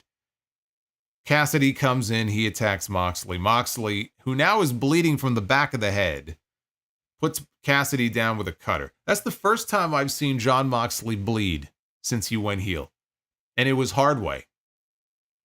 It's the one thing that Moxley used to do in every fucking match, and ever since he went heel, he doesn't do it anymore. We had blood on this show from MJF and from Adam Cole and from fucking Will Ospreay. I think somebody else may have bled. If Moxley bleeds now, it's like by accident. It's like he finally got over his vice. All it took was a heel turn. Page returned to the ring. He went nose to nose with Moxley, and they traded elbows. Jay White returned. He rolled up Moxley for a 2 count. Moxley avoided a Blade Runner, and Cassidy put Moxley down with a DDT. All 4 men are down. Page hit White with a buckshot lariat. Moxley went after Hangman, who put him down with a Deadeye. Page set up for a buckshot. Wheeler Yuta shows up at ringside, and he grabs his leg. And Page kicks him away. Moxley gets a chair, and he's walking towards Hangman, who hits him with a buckshot. Page had Moxley beat, but the referee was down at ringside. The referee returned, but Cassidy rolled Page into a pin for a 2 count. White hit Moxley with a Blade Runner, and he had him beat. But Yuta hit the referee to break up the count and knocked him out of the ring. White now is staring down Yuta. Yuta's on the floor outside, and White is staring him down and does not see that coming up from behind is Marina Shafir, and he turns around and he drops Marina Shafir with a Blade Runner and gets a big pop from the crowd because she's been getting involved in everybody's business. And so finally, she got what she had coming to her, and somebody put her down. So everybody popped. Yuta hit White with a Busaiku knee. Moxley followed with a Death Rider on Jay White, and he covered him. Claudio shoved Bryce Remsburg back into the ring, and the referee made the slow 3 count. Moxley retains the AEW World Championship. A very lame, if not unpredictable, a very lame, if not predictable finish. Very predictable. And equally as lame. Not the first time we've seen Wheeler Yuta, by the way, involved in a fucking finish on a pay-per-view. I mean, I can think of a few things more lame than that. The fuck is he even doing out there in these situations? Like, what are we doing here? This is the main event of your pay-per-view. So after the match, Death Riders are standing over Jay White, and they were about to take him out with a chair when we hear FTR's music. And out they come. They stop on the stage. The lights go out. And we get a rated FTR logo up on the big screen. Everybody pops. And Adam Copeland's music hits. And out he comes. His first time back on TV since he broke his leg. So that happened in May. It's almost January. So he's been out for a while. He joins Dax and Cash as FTR fight off Claudio with a dive. They fought off Yuta with a shatter machine. Copeland and Moxley, they are left face to face until Jon Moxley takes the first swing. Copeland ducks and hits a spear. Christian Cage is watching all of this unfold from up in the suite, and he is very upset by this. Of all people, fucking Copeland is coming out to interrupt the festivities here. He is ruining his opportunity to potentially cash in tonight. We should have a competition going for who's going to cash in first. Tiffany Stratton or Christian Cage. We should take bets. So Copeland breaks off the bottom part of the chair that was in the ring, that bottom bar. We've seen him do this before. And he applies a crossface to Moxley with the bar across his mouth. Claudio pulls Moxley out of the ring to safety. Copeland takes the microphone and he begins to speak. And we can't hear what he's saying because the microphone doesn't work. So then he realizes this and he thinks it's fixed and he goes to talk again. And again, it still doesn't work. So finally, the microphone actually does begin working. And he tells Moxley, first of all, he called Moxley kid. And he goes, yeah, I called you kid because when you were growing pubes, I was first starting out in the business, which I didn't need to know that. But then he says, you're all mine. Rated FTR, we are taking it all. Whatever that means. The AEW World title, they don't have the tag team titles, so what are they taking? Trios? Oh, yes, okay, there you go. I completely forgot that they have the trios titles. Those titles are so insignificant and rarely defended. I completely forgot they have the trios titles. So you could have Copeland and FTR against the Death Riders for the trios titles. It's a direction you can fuck. Yeah. You could do Copeland and FTR against Claudio, Pac, and Yuta for the trios titles. Except for the fact that they've already announced the trios match for Dynamite on Wednesday, and it's going to be Moxley, Claudio, and Yuta taking on Copeland and FTR. So that will not be for the trios titles. But yes, Tony Schiavone, he had just gotten word from Tony Khan in his ear that trios match was made official for Wednesday night. As pay-per-view main events go, this was one of their weakest of the entire year. I didn't know how this match was going to stack up to their best four-way, which is the Four Pillars match from Double or Nothing last year. This match couldn't hold a candle to that match. I mean, the difference between the two matches is just night and day. Doesn't even feel like an appropriate way to compare the two. The finish was lame. I figured we were going to get a lame finish anyway because Moxley wasn't going to lose. Again, it's another one of those matches on the card where it just feels like the outcome is preordained. You already know going into it, this person's not going to lose. You know there's going to be some fuckery from the Death Riders. And that's exactly what we got. But the match itself, I just thought was very disappointing. And so now you have FTR and Copeland, who I figured was coming back, in Asheville on Wednesday, and they brought him back tonight instead, and he'll be there on Dynamite this week. And it's great that we have a bigger name who's, making Jon Moxley a target. But, Copeland and Moxley is not something that gets me terribly excited. So, do they do that match at Revolution? Do they do that match on television between now and Revolution so we can get Darby and Moxley at Revolution? I don't know what the timeline is going to be. I'm going to still assume that we are going to get Darby and Moxley at Revolution. And that if we do get a singles match between Copeland and Moxley, I could see them building that up as a big Dynamite main event. Maybe on some kind of a themed episode of the show. Maybe. Oh, you know what? We have Grand Slam. I completely forgot about Grand Slam. Okay, so there you go. You do it in Australia. You do Copeland and Moxley for the championship on February 15th. You come back at the beginning of March. You do Darby and Moxley. There you go. I forgot. They're going to have a... I don't even know if it is a pay-per-view, though. I think it might be a Max special. However they're classifying it, they're going to have a major show in February now, so... Okay, so that makes sense then. You could do the match on that show. But, Hangman Page, one of my questions and concerns as we head into the beginning of this new year, what's the direction for his character? His character is fueled by winning back the championship. But it just feels like he's being brushed aside now because we're moving on to Copeland and FTR, and so where does Hangman fit into all this? So that'll be one of the things I watch for on Dynamite this coming Wednesday. Is he on the show? And if so, does it seem like we have a direction for where he's headed?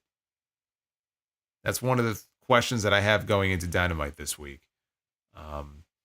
On the whole, there were things on this show that left me disappointed, like the main event, but I thought the Continental Classic final was excellent. I thought the semifinal match with Ospreay and Fletcher was excellent. I thought the match with Ricochet and Okada was very good. I enjoyed it. I'm not going to tell you that it was as good as the other two matches because it wasn't, but I enjoyed it. Mercedes and Statlander, rough in the first half, but it picked up and it got very good. Not as good as their first match, but I thought that this was a very good match. Takeshita and Hobbs turned into a hell of a match. So there was enough on this show, and it wasn't as bloated of a card as some of these pay-per-views tend to be, where overall it was a good show. It was a good show, but that main event will not rank among the best ones that they have had all year. And even though we got some great matches in the Continental Classic, I'm happy it's over. Now we head into the new year. Let's see who they get back from injury. Let's see now where these stories are going to go as we progress towards Grand Slam and as we progress towards Revolution. I'm looking forward to seeing what they do with Swerve and Ricochet. I want to see how they continue to evolve the Toni Storm character as she makes her way inevitably towards Mariah May. Jamie Hayter is another person on the roster. As we head into the new year, they should be really starting to build her up so that by the time we get to a Double or Nothing, by the time we get to Texas, she should be competing for the Women's World Championship.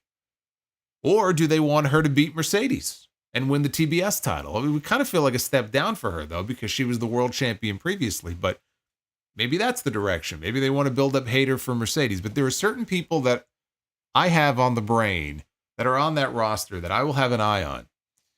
And Fletcher is another one, and you can pick out certain people. What is Tony Khan going to do with them as we head into 2025? Where is MJF going to go from here? Better not be back to Adam Cole, I could tell you that. Where's he going to go? I don't know where the pieces are going to fall, but they have some big names back, like MJF and Kenny, soon enough, Kenny, and then Copeland. So Tony Khan has a bunch of names coming back. Let's see what he does with them. This Death Rider stuff, though, is still complete death for me. This story just doesn't work for me. I want them to spice it up. I want it to work. I want them to do something to get me invested in this. But what they've done so far, as far as the Death Riders, has just been a complete fail. I'm sorry to say. What did you think of World's End for 2024? 54% thumbs up, an even 54%, and an even 46% thumbs down. So running positive on the whole. Not overwhelmingly positive, but it is positive over negative. So at Solomonster on X is where you can go vote.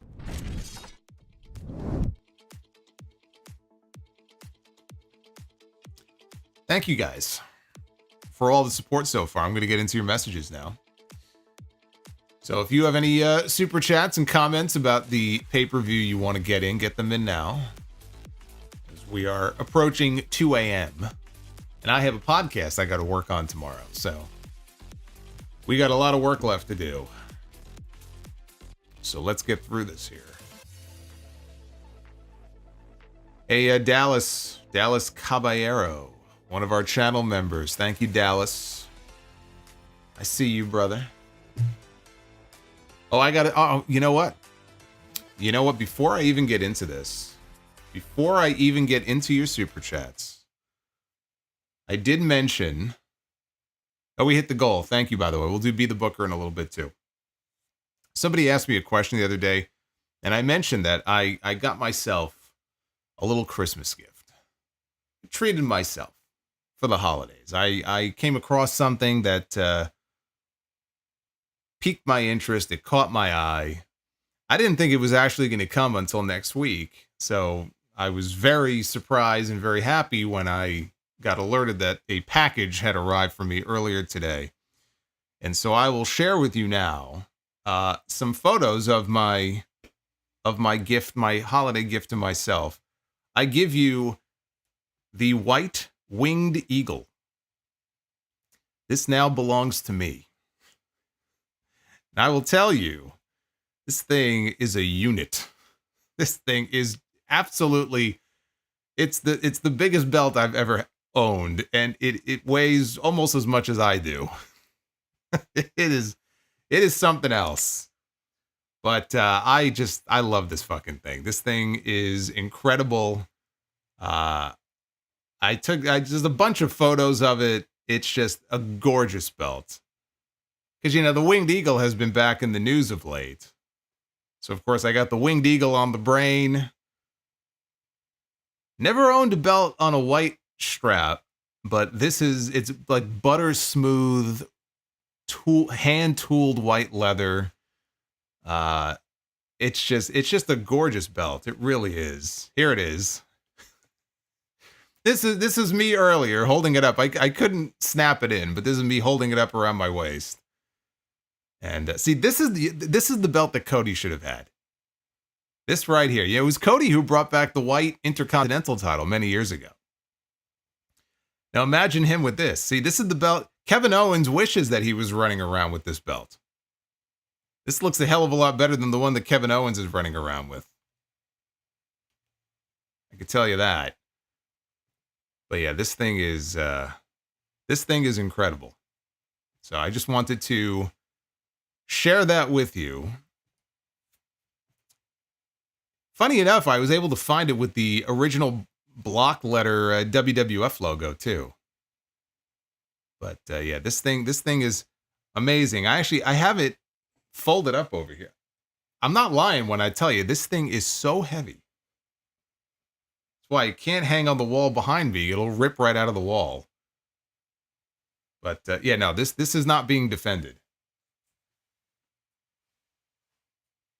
Let me see here if I could show it to you without destroying it here.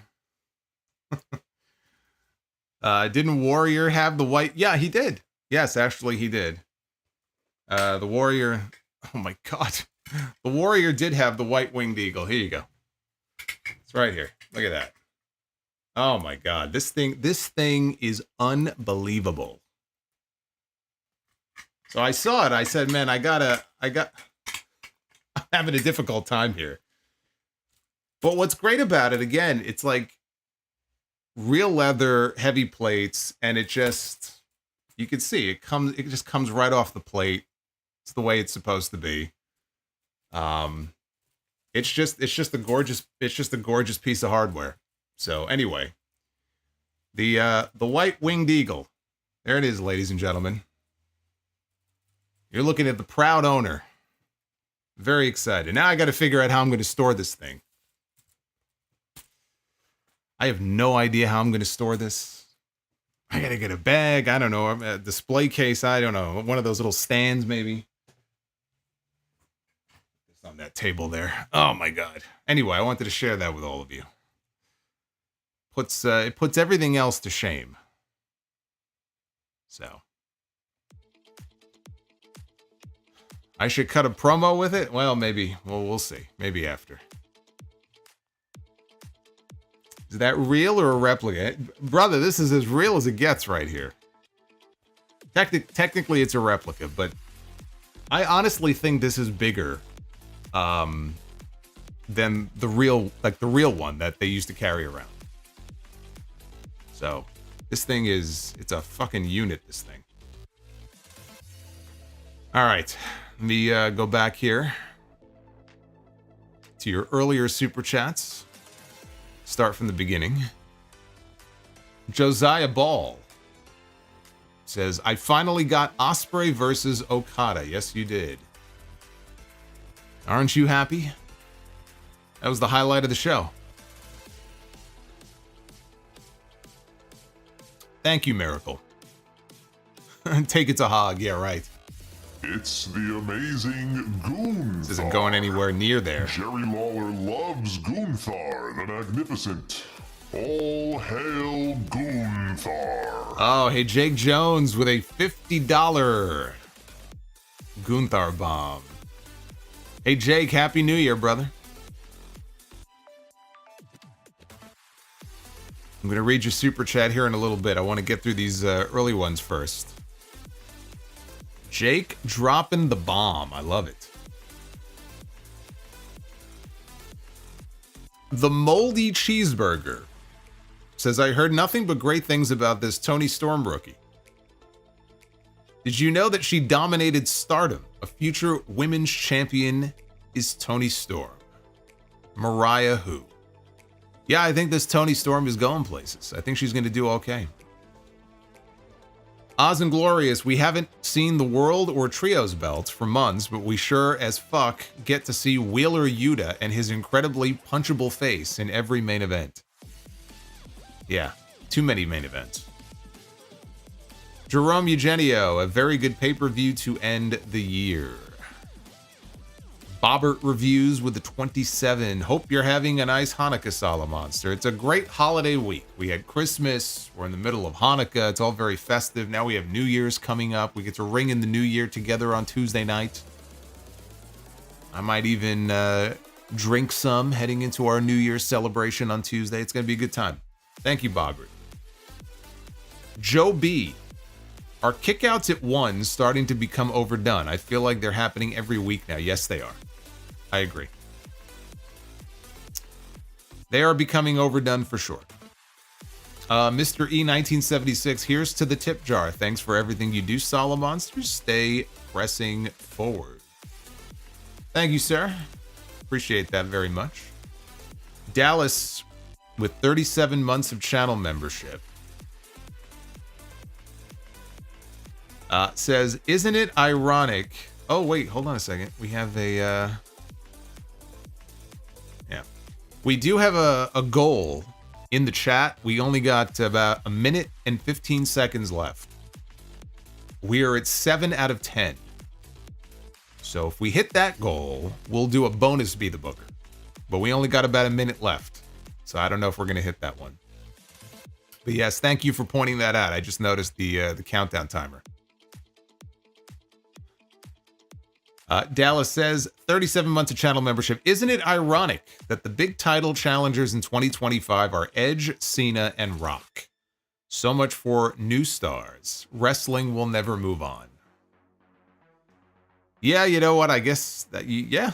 CM Punk, throw him in there too. You know, he'll be wrestling for a championship.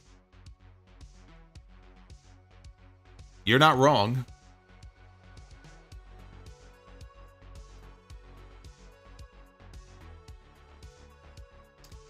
You're definitely not wrong. Joe B, again, thank you. I read yours, and Mr. E. And there's Oz and Glorious.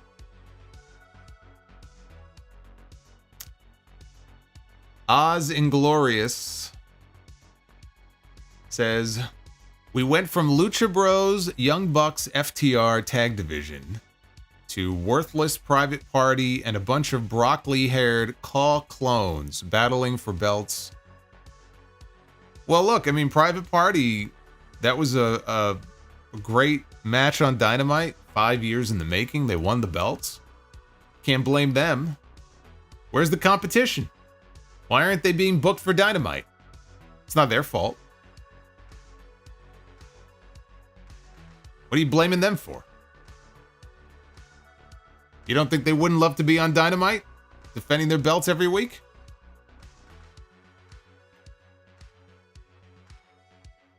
Mr. Rod, thank you for the $20. Which, in your opinion, has been the worst storyline in AEW this year? The Elite, the Death Riders, or both? I've at least been entertained by Okada, so I say the Death Riders. They get my vote. Be calm, see clearly. I love Moxley, but it's time to lose the title. Well, I hate to disappoint you, but he's not losing it for at least a few more months. We haven't even seen the fucking belt since he won it. We have not seen the championship since he won it. Uncle Donk, with the $35 super chat, do you think MJF would play a better role as the one who saves AEW from Moxley? I think MJF makes more sense than Copeland. MJF is one of the AEW pillars. He's done with Adam Cole finally. After all, the man's got an AEW tattoo, for fuck's sake. What are your thoughts? Oh, it's going to be hard because he just went heel again a few months ago, but yes, that would make a lot more sense than Adam Copeland would. Adam Copeland was a WWE lifer. He's a 50-year-old WWE lifer who is now going to stand up for AEW at a time when you have people like MJF and you have Will Ospreay and you have Darby Allin and you have a lot of different people who were originals or who would be a much more sensible pick for a spot like that. So I don't disagree with you on that, but MJF is a heel and I don't see him not being a heel, so it's not going to happen. But he would make more sense. He could actually be the kind of unwilling, like he doesn't want to stand up for AEW. But like the fans, they almost will him into it, and people come up to him and say, hey, you know, you got to stand up. We need your help, man. And he goes around and he just says, fuck off. He doesn't want to have anything to do with it. Like, there's a longer term story here that you can build out where eventually MJF becomes the savior of the company. You could do that. And I think that could work. But I think they want to put it on Darby, and then you got Christian, who's probably going to cash in his contract.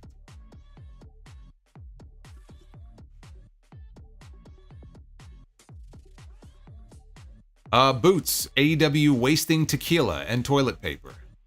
Yeah. You know what? You're right.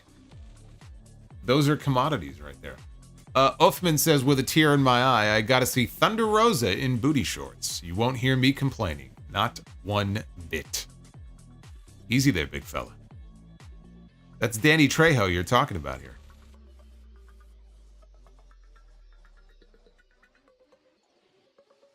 Are you telling me that you want to see Danny Trejo in booty shorts? Is that what you're saying to me? Eminem with the $25 super chat. This pay-per-view would have been a 3-hour Dynamite episode. Nonetheless, based on the recap, it was not a bad pay-per-view. Okada Ospreay was the best match of the night, although Mone and Statlander is close. Is Cardona WWE bound next year? I think he is. Nothing I've heard. Oh, I could tell you he's hog bound. He's coming into Hog. We'll have him in Chicago in a few weeks. I believe he's wrestling Zilla on that show. But my gut tells me yes. I think he will be. Alex with the 25. Brother Solo, I wanted to wish you and everybody here an amazing new year. In your predictions, you mentioned Samoa Joe returning to WWE. If it happens, will it be closer to the end of the year or somewhere in the middle? I have no idea. I don't know. I don't know his contract status. If I had to venture a prediction, I would say probably not until at least summertime.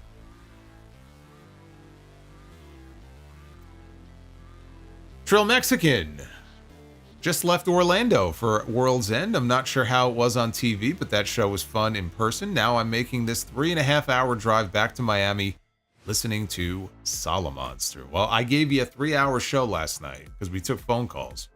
So we had a 3-hour SmackDown stream last night. It was fun. It was fun. So if you didn't listen to it on your way to Orlando, you could listen to it on the way back. But he's probably listening live to this review right now. Shout out to Trill Mexican. Eminem says, maybe The Rock should have made an appearance at World's End. As much as I like Moxley being the AEW World Champion, it's time to take that title off of him. Hell, Tiffany Stratton can come to AEW and cash in on Mox. She may as well at this point. Prince Vegeta, buy, sell, rent, and throw in the trash these underwhelming heel factions. The Nexus, the Death Riders, the Alliance, and the Aces and Eights. I'm going to buy on the Nexus because that was fun until they killed it. I'm going to... boy. I'm going to rent... I'll rent on the Alliance. I mean, I hated the whole Invasion storyline, but I'll rent on the Alliance. I'm going to sell on the aces and eights, and I'm going to throw the Death Riders in the fucking trash. That's what I'm going to do. At least the aces and eights had cool entrance music. Rican Sun, 37 months of channel membership. So glad I chose this over the holiday tour. Lost my voice twice because of Kenny and Copeland. 6 shows in 1 year. Let's see if I can beat it next year. That's very cool. You're going to have to try to break your own record. Phil Dog, celebrating 24 months of membership. Hey, Phil Dog, congrats, man. You got some time before you catch up to Rican Sun, but thank you, brother. Jake Jones with the $50 drop. Brother Solo, been busy as hell lately with seeing family for the holidays, but I've been catching every stream. Thank God for Will Ospreay. Both of his matches over-delivered. I also have the light blue winged eagle, and it is beautiful. Take care, my man. Yeah, I didn't think I would necessarily like the white as much as I do the black belt, but they both pop really well, and it's a gorgeous belt. It really is. Powder blue. That was another one that the Ultimate Warrior had, right? This one has tan saddle backing. Beautiful. Eminem says, we want Double B the Booker. Solo versus Goldberg rematch. Not happening. Why would you wish that upon me? Why would you wish me more harm than I was already dealt last week? Uffman says, get yourself a display case. I got a 5-shelf display case for my 10 replica belt. You got 10 replica belts? I'll bet you don't have one as nice as this one, though. Sitting in my living room, I added white lights to it, and the belts shine beautifully. That sounds amazing, actually. If I had room for it, I would do it, but I don't. One day when I'm finally out of here, I got plans. I got all kinds of ideas floating in my head, but I just can't do it. And Heber Hero, I love you, Solo, since back in the TV tracks days. Well, thank you, Heber Hero. Thank you for sticking with me. That's a long time. That's at least 10 years. Thank you, brother. Turtlehead says, bet all of his belts are plastic. Oh, boy. Talk about famous phone calls.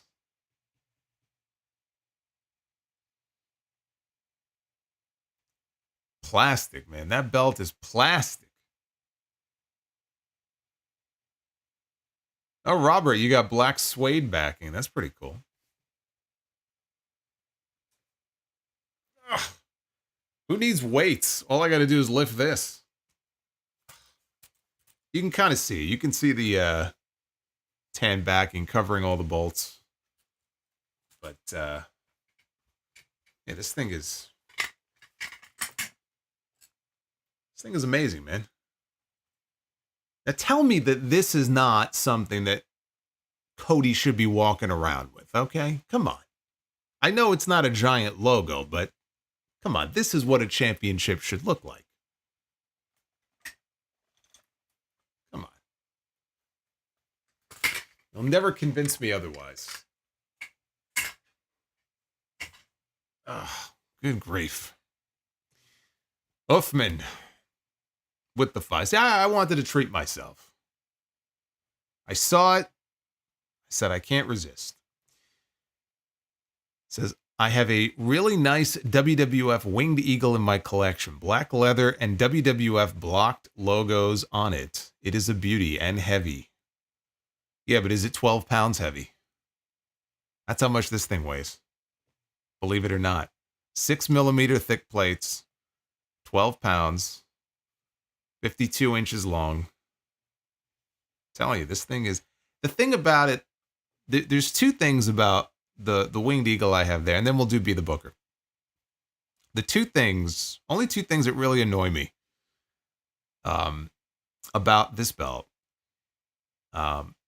It's a flat plate. The middle plate is flat, and the bars are not attached to the plate, which is the way it is on the real belt. And I inquired once about curving it. The guy didn't want to break it. I say, I don't want you to break it, so just leave it alone. So it's fine. But this one, it's got the curved plate. The bars are attached, and that's probably what gives it most of its weight, honestly. But I don't have the collection that some of you guys have. I mean, there are belt collectors out there that have just rows of belts. You know, like one that I've always had my eye on, and I don't know if I'll ever get it, but the old Ric Flair, the original Ric Flair Big Gold. I'm not talking WWF Big Gold. I'm talking like from 86, 87. That version of Big Gold. That's a gorgeous belt. And there's all kinds of versions on like a maroon strap or a brown strap, or it's a beautiful piece of hardware. But more power to some of you guys, man. You guys have all kinds of belts. Turtlehead says, I missed the calls. Plastic guy was hilarious. He was very animated about, who was it that had... It was somebody who had the NWA women's title on Dynamite. Was it Camille? It might have been Camille. And he was insistent, absolutely insistent, that the belt looked like it was made of plastic, which I don't think it was. But he was convinced that it was made of plastic. And he knew his stuff as far as belts, and he was very upset about this.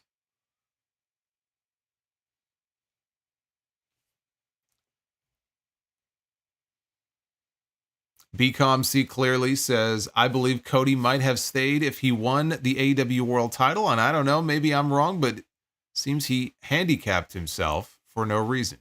That's exactly what he did. And I think he admits that he was wrong to do that. Oz and Glorious, where's that weirdo with the $6,000 Fiend belt? You'd be surprised. There were a bunch of people who spent $6,000 on that Fiend belt. I never would have done that, but that's how much they were selling that thing for. $6,000 for the Fiend belt. Not a plate on it. Not a single gold plate anywhere to be found. It worked out for Cody. Yes, it did. It definitely worked out for old Cody Rhodes there. All right, let's be the booker. Ladies and gentlemen, it is now time to be the booker. I think things turned out okay for Cody Rhodes. Fire Panda says, Bliss Fan paid $6,000 for that belt. Bliss Fan, is that true? Bliss Fan, did you pay $6,000 for the Fiend belt? I hope not.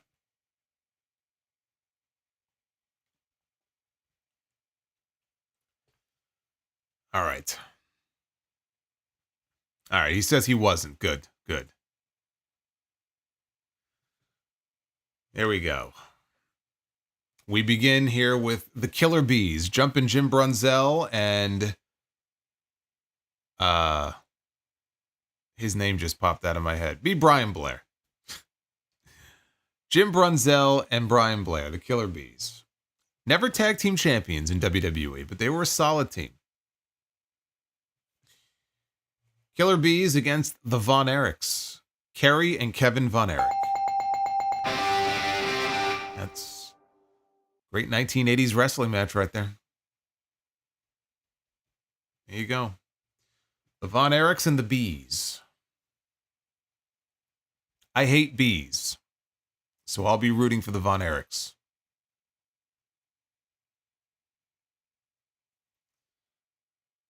Women's Be the Booker. We begin with the TNA, former TNA, Knockouts champion, Mickie James. We just selected Mickie James 24 hours ago when we did Be the Booker on the SmackDown stream. So we have landed on Mickey 2 nights in a row. Interesting. Who did she wrestle last night? I don't even remember who the opponent was. Well, let's find out. Hardcore Country. Going to be taking on Sol Ruka. Sol Ruka, a star in the making. I know Sol Ruka is a favorite of a lot of people in NXT. Sol Ruka and Mickie James. All right, we're liking these matches so far, but now we got to pick a main event. Oh, it was Raquel. That's right. It was Mickie and Raquel last night. Tonight it was Sol Ruka. Men's Be the Booker. We have, my God, is he pale? Sheamus. I was literally almost blinded by this image when it came up. Sheamus. Sheamus. In the main event here of Be the Booker.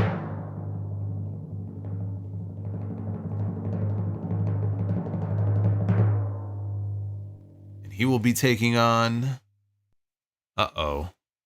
Liv Morgan gives you her room key. Now pick a stipulation.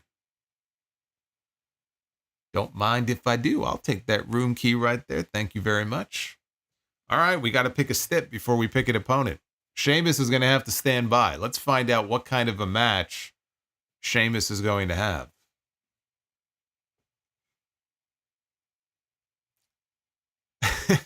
He is fluorescent, isn't he? I almost had to look away when that image came up. My God, he's like translucent.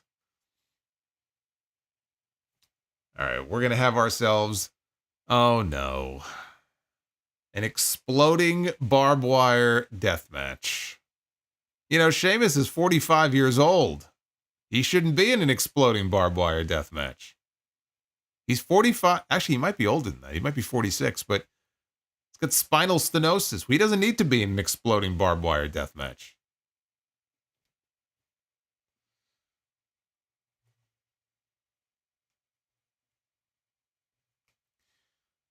Let's pick an opponent for him. No, wait, this is the women. No, we're definitely not picking a woman. Sheamus, he works a little stiff. We don't want to do that. Mark Briscoe. All right, Mark Briscoe against Sheamus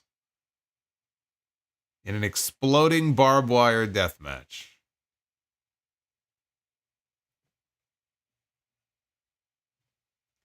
Onita had one at 65 and Dory Funk Jr. at 80. Fuck Onita. Fucking guy broke Bobby Heenan's neck. Fuck him. Anyway, we got a clean sweep tonight, guys. Bust out those brooms. We got ourselves a clean sweep. It's the way that it should always be. Uffman says, sitting here with my winged eagle on my shoulder for the rest of the review. Well, aren't you special?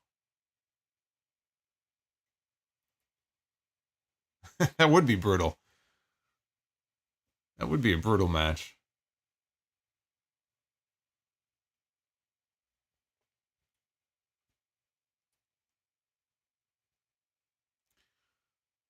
The only time Mark Briscoe can main event.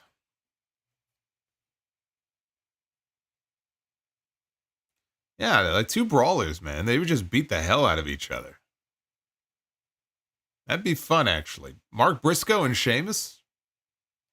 You mean to tell me you wouldn't want to see that match? No, it was not Ken Patera who broke Bobby Heenan's neck. It was Onita. He was very sloppy. And he broke Bobby's neck. That was in Japan. It was in 83. Never got his neck fixed for many, many years because he had no insurance. So think about that. He worked AWA and then he went to WWF. And all the years he was in WWF, never got his neck fixed because he wasn't... I don't even know how he wasn't an employee. Obviously, he was talent, but he worked behind the scenes for them too. I mean, he was responsible for producing a lot of promos backstage. How did he not have insurance for all those years? That's insane to me. It's one of the reasons why he left for WCW. Once he went to WCW, within a few years of working there, he had the insurance and he had his neck operated on. But I forgot what discs were ruptured or what the issue was exactly, but he went probably a good, 12 or 13 years, 14 years before he had surgery to finally get it fixed. It's crazy.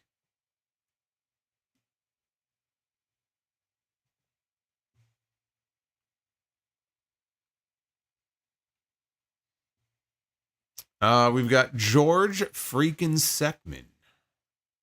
WWE just opposed Christian's trademark for Captain Charisma. Watch them use it for R-Truth or Chad Gable. No, they're not going to use it. They'll just prevent him from using it.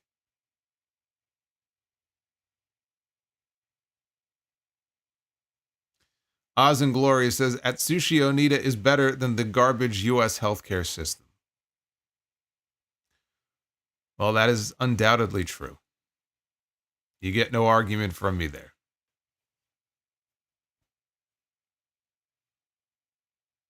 Warrior didn't help Bobby's neck either. Yeah, right. Tell me about it. He was very vocal about that too. Working all those weasel suit matches with the Ultimate Warrior and taking bumps from him didn't do his neck any favors. It's like Punk when he complained about Ryback. Working with Ryback and Ryback press slamming him through the table. Didn't do too well for Punk's health either. Hey, Austin, congrats. He's going to the Royal Rumble. He got tickets as a Christmas gift. That's awesome. You're going to get to see a ladder match. Cody Rhodes and Kevin Owens. Hey, Richie, thank you for the 5. Michael Myers versus the kid from Home Alone. Who would win? Michael would basically pin him up to the wall with his knife like a portrait and let him hang and bleed out. I'm going Michael Myers. You think a couple of cans of paint and some Legos are going to stop him? Really?